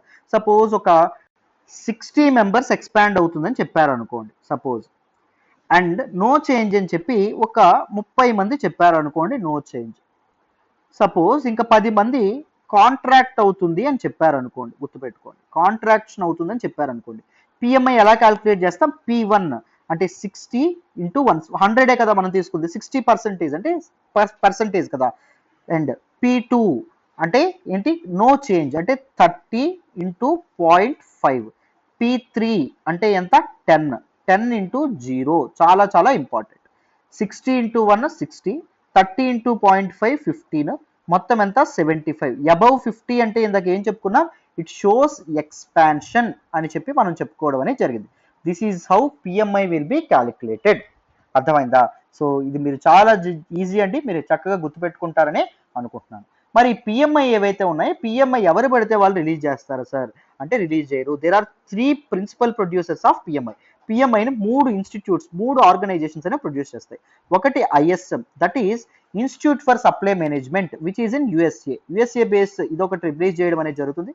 సెకండ్ SIPMM, సిప్మ్ అని చెప్పి అనడం అనేది జరుగుతుంది, Singapore institute of purchasing and materials management which is in Singapore, ఇది కూడా క్యాలిక్యులేట్ చేయడం అనేది జరుగుతుంది. అండ్ థర్డ్ వన్ ఏంటి అంటే IHS market group. IHS market కూడా క్యాలిక్యులేట్ చేస్తుంది. This particular IHS market group ఏదైతే ఉంటుందో which is based in London. అర్థమైందా? సో అందులో ముఖ్యంగా ఐఎస్ఎం ఏదైతే ఉంటుందో, ఇన్స్టిట్యూట్ ఫర్ సప్లై మేనేజ్మెంట్ ఏదైతే ఉంటుందో, ప్రతి నెల తూచా తప్పకుండా ఇది పబ్లిష్ అయితే చేస్తుంది. సో ఇవి మనకి బిజినెస్ యాక్టివిటీ బట్టి ఏవైనా సిగ్నిఫికెంట్ చేంజెస్ ఉంటేనే వీళ్ళు క్యాలిక్యులేట్ చేసి చెప్తారు. అర్థమైందా? This is all about PMI. It is a indicator of business activity. అంతవరకు మీరు జాగ్రత్తగా గుర్తుపెట్టుకోవాలి. అర్థమైందా? మరి ఇప్పుడు న్యూస్లోకి ఏమొచ్చిందో చూద్దాం, జాగ్రత్తగా వినండి. సో న్యూస్లోకి ఏమొచ్చిందో చూడండి అమ్మా. India's manufacturing sector recorded the strongest production expansion in 9 months in నవంబర్లో 9 నెలలుగా ఎప్పుడూ లేనిటువంటి విధంగా ఎక్స్పాన్షన్ అనేది చూడడం అనేది జరిగిందంటే, ఎక్స్పాన్షన్ అంటే ఎంత ఉండాలి? పిఎంఐ 50+ ఉండాలి, 50 కంటే తప్పకుండా ఎక్కువ ఉండాలి. ఐహెచ్ఎస్ మార్కెట్ ఇండియా వాళ్ళు ఇప్పుడు సర్వీస్ దీన్ని రిలీజ్ చేయడం అనేది జరిగింది, PMI value. Right, it is the manufacturing PMI. జాగ్రత్త గుర్తుపెట్టుకోండి, మ్యానుఫ్యాక్చరింగ్ ఒకటి, సర్వీసెస్ ఒకటి, కాంపోజిట్ ఒకటి ఇస్తారని చెప్పుకున్నామా, ఇది మ్యానుఫ్యాక్చరింగ్ పిఎంఐ. సో 50+ ఉండాలని చెప్పుకున్నాం కదా. ఇప్పుడు ఎంత ఉంది అంటే నవంబర్ మంత్కి 57.6 ఉండడం అనేది జరిగిందంట. అక్టోబర్లో 55.9 ఉంటే, సో నవంబర్లో 57.6కి పెరగడం అనేది జరిగింది. ఇండస్ట్రియల్ అవుట్పుట్ అనే విధంగా చెప్పడం అనేది జరిగింది. సో మీరు ఇంతవరకు గుర్తుపెట్టుకుంటే సరిపోతుందమ్మా. అండ్ పిఎంఐ యొక్క బ్యాక్గ్రౌండ్ అనేది ఎలా క్యాలిక్యులేట్ చేస్తారు ప్రిలిమ్స్లో మీకు అడగొచ్చు. సో జాగ్రత్తగా మీరు గుర్తుపెట్టుకోవాలి. Right, so this is all about this particular article. మరి నెక్స్ట్ ఆర్టికల్ మాట్లాడదాం, వినండి. ఈ రోజు హిందూ అనాలిసిస్లో మనం మాట్లాడుకునే నెక్స్ట్ ఆర్టికల్ చూడండి. Cyber attacks hit 26,000 Indian sites in 10 months. Very very important article regarding GS paper 3 అండి, సెక్యూరిటీ రిలేటెడ్ ఆర్టికల్. ఈ ఆర్టికల్ నేను ద హిందూలోని ఢిల్లీ ఎడిషన్లో పేజ్ నెంబర్ 12 నుంచే సెలెక్ట్ చేసుకోవడం అనేది జరిగింది. జాగ్రత్తగా వినండి, క్లియర్గా మీకు అర్థమైపోతుంది. సో ఈ ఆర్టికల్లో ఏం చెప్తున్నారు అంటే, as per the information provided by the minister of state for electronics and IT in parliament. So వాళ్ళు ఇచ్చినటువంటి ఇన్ఫర్మేషన్ ప్రకారం it has reported that almost 26,000 Indian websites have been hacked into the last 10-month period. గత 10 నెలల్లో 26,000 websites, భారతీయ websites ఏవైతే ఉంటాయో అవి hack చేయబడ్డాయి అని చెప్తున్నారు. The Indian computer emergency response team is mandated to track and monitor cyber security incidents in India అండి. గుర్తుపెట్టుకోండమ్మా, దీన్ని సెర్ట్ ఇన్ అని చెప్పి అనడం అనేది జరుగుతుంది. సెర్ట్ ఇన్ అంటే ఏంటి? Indian computer emergency response team India. వీళ్ళకి ఏం అప్పచెప్పారు బాధ్యత? సో సైబర్ సెక్యూరిటీ ఇన్సిడెంట్స్ని ట్రాక్ చేయడం అండ్ దాంతోపాటు మానిటర్ చేయడం. సో వాళ్ళు ఏం చేశారు? ఈ సెర్ట్ వాళ్ళు ఏం చెప్పారు? తమ రిపోర్ట్ ఇస్తూ గత 10 నెలల్లో 26,000కు పైగా ఇండియన్ వెబ్సైట్స్ ఏవైతే ఉన్నాయో వాటి మీద అటాక్ జరిగింది అని చెప్తున్నారు. This marks a substantial rise in the number of cyber attacks on Indian sites. So ఇది గ్రేట్ ఇంక్రీజ్ అంటండి, గ్రేట్ ఇంప్రూవ్మెంట్ అంట ఇండియన్ సైట్స్ మీద ఈ సైబర్ అటాక్స్ ఏవైతే ఉన్నాయో అవి జరగడం. So what it is simply exemplifying, what it is simply exposing India cyber security threat అండి. Threat to India cyber security. India యొక్క సైబర్ సెక్యూరిటీకి థ్రెట్ ఉందని చెప్పి మనం అర్థం చేసుకోవచ్చు. And with will directly implicate economic outcome. So economic implications and economic outcome మీద కూడా ఇది ఇన్ఫ్లుయెన్స్ చేయడం అనేది జరుగుతుంది అని చెప్పి మనం అర్థం చేసుకోవచ్చు. And as well as the use of cyber warfare as a non traditional weapon. Traditional weapons అంటే ఏంటి? కత్తులు, కటార్లు, గన్లు, బాంబులు, ఇవన్నీ ట్రెడిషనల్ వెపన్స్. ఇప్పుడు నాన్ ట్రెడిషనల్ వెపన్స్గా ఇన్నోవేటివ్గా కొత్త వెపన్తో వస్తున్నారు. అదేంటి అంటే సైబర్ వార్ఫేర్. సో దీని గురించి కూడా మనం జాగ్రత్తగా గుర్తు పెట్టుకోవాలి. So this is all about this particular article. So డీటెయిల్డ్గా ఈ ఆర్టికల్ అర్థమైందని అనుకుంటున్నాను. మరి నెక్స్ట్ ఆర్టికల్ మాట్లాడదాం, వినండి. ఈ రోజు హిందూ అనాలిసిస్లో మనం మాట్లాడుకునే నెక్స్ట్ ఆర్టికల్ చూడండి. India China trade deficit was 30 billion in April September. Very very important article regarding GS paper 3 అండి. This is an economy related article. ఈ ఆర్టికల్ నేను ద హిందూలోని ఢిల్లీ ఎడిషన్లో పేజ్ నెంబర్ 12 నుంచి సెలెక్ట్ చేసుకోవడం అనేది జరిగింది. చాలా చాలా ఇంపార్టెంట్. ఫస్ట్ మీకు ట్రేడ్ డెఫిసిట్ అంటే ఏంటో తెలియాలి. సో ఫస్ట్ బైలేటరల్ ట్రేడ్ అంటే ఏంటో తెలియాలి. రెండు కంట్రీస్ మధ్య జరిగినటువంటి వాణిజ్యం ఏదైతే ఉంటుందో దాన్ని ఏమండం అనేది జరుగుతుంది? బైలేటరల్ ట్రేడ్ అని చెప్పి అనడం అనేది జరుగుతుంది. అయితే బైలేటరల్ ట్రేడ్ డెఫిసిట్ ఉంటే ట్రేడ్ డెఫిసిట్ అంటాం. ఇప్పుడు ఇండియాకి, ఇప్పుడు సపోజ్ చైనా ఏదైతే ఉంటుందో చైనాకి ఇండియాకి మధ్య బైలేటరల్ ట్రేడ్ గురించి మాట్లాడదాం. ఇప్పుడు సపోజ్ ఇండియా ఏదైతే ఉంటుందో ఇండియా చైనాకి 100 కోట్ల విలువైనటువంటి వస్తువులు పంపించింది అనుకోండి. చైనా అనేది ఇండియాకి 200 కోట్ల రూపాయలు విలువైనటువంటి వస్తువులు పంపించింది అనుకోండి. అప్పుడు ఇండియాకి ఏమున్నట్టు? చైనాతో ట్రేడ్ డెఫిసిట్ ఉన్నట్టు. చైనాకి ఇండియాతో ఏమున్నట్టు? ట్రేడ్ సర్ప్లస్ ఉన్నట్టు. ఒకవేళ ఎక్స్పోర్ట్స్ కంటే ఇంపోర్ట్స్ ఎక్కువైతే, మన ఎగుమతుల కంటే మనం ఎక్కువగా దిగుమతి చేసుకుంటుంటే దాని ట్రేడ్ డెఫిసిట్ అంటున్నాం. So India China trade deficit ఉంది అని చెప్పి అంటున్నారు. అంటే ఇండియా చైనా నుంచి ఎక్కువగా ఇంపోర్ట్ చేసుకుంటుంది, తక్కువ ఎక్స్పోర్ట్ చేయడం అనేది జరుగుతుంది. సో ఇండియాకి చైనాకి మధ్య ఏముంది? ట్రేడ్ డెఫిసిట్ ఉండడం అనేది జరిగింది from India's view. Imports from China have marked an increase of 7.94%. China నుంచి దిగుమతులు అనేవి ఆల్మోస్ట్ 8% పెరగడం అనేది జరిగిందంట. While exports have remained mostly static. Exports ఎగుమతులు మాత్రం స్టాటిక్గా అలాగే ఉండిపోవడం అనేది జరిగిందంట. సో ఇంపోర్ట్స్ అనేవి పెరిగినాయి, ఎక్స్పోర్ట్స్ అనేవి స్టాటిక్గా ఉండిపోయినాయి. సో డెఫిసిట్ ఏమైంది? డెఫిసిట్ అనేది ఎక్స్పాండ్ అవ్వడం అనేది జరిగింది. సో దీన్ని బట్టి మనం ఏం అర్థం చేసుకోవచ్చు? India is in డైర్ need to achieve a more balanced trade with India. Balanced trade అనేది ఉండాలి. ఒక కంట్రీ మీద ఇంపోర్ట్స్ ఏవైతే ఉన్నాయి, బ్యాలెన్స్డ్ ట్రేడ్ చైనా ఒక కంట్రీ మీద ఎక్కువగా ఇంపోర్ట్స్ గురించి నువ్వు డిపెండ్ అయిపోయావు అనుకోండి, ఆ కంట్రీ స్ట్రాటజికల్గా కూడా నేను ఇన్ఫ్లుయెన్స్ చేయడం అనేది జరుగుతుంది ఇన్ ఎమర్జెన్సీ టైమ్స్లోని గట్రా. సో మోర్ బ్యాలెన్స్డ్ ట్రేడ్ అనేది ఉండాలి తప్పకుండా. చైనాతో మనం ఎక్కువగా ఇంపోర్ట్స్ అనేవి చేసుకోకూడదు. ఎక్స్పోర్ట్స్ కూడా మనం వీలైనంత వరకు పెంచేటటువంటి ప్రయత్నం చేయాలి. అర్థమైందా? ఇది మనకి ఇక్కడ చెప్పడం అనేది జరిగింది. So this is all about this particular article. డీటెయిల్డ్గా ఈ ఆర్టికల్ కూడా మీకు అర్థమైందని అనుకుంటున్నాను. Right? So this is all about today's the Hindu analysis అండి. ఈరోజు హిందూ అనాలిసిస్ అందరికీ అర్థమైందని అనుకుంటున్నాను. మీకు ఎక్స్ప్లెనేషన్ వస్తున్నట్టయితే please keep liking our videos. మీ ఫ్రెండ్స్తో షేర్ చేసుకోండి. ఎలా ఉంది ఎక్స్ప్లెనేషన్ అనేది కూడా కామెంట్ చేయండి. Thank you so much for all the support and all the love so far అమ్మ. Thank you so much. మళ్ళీ రేపటి హిందూ అనాలిసిస్లో కలుద్దాం. బాయ్.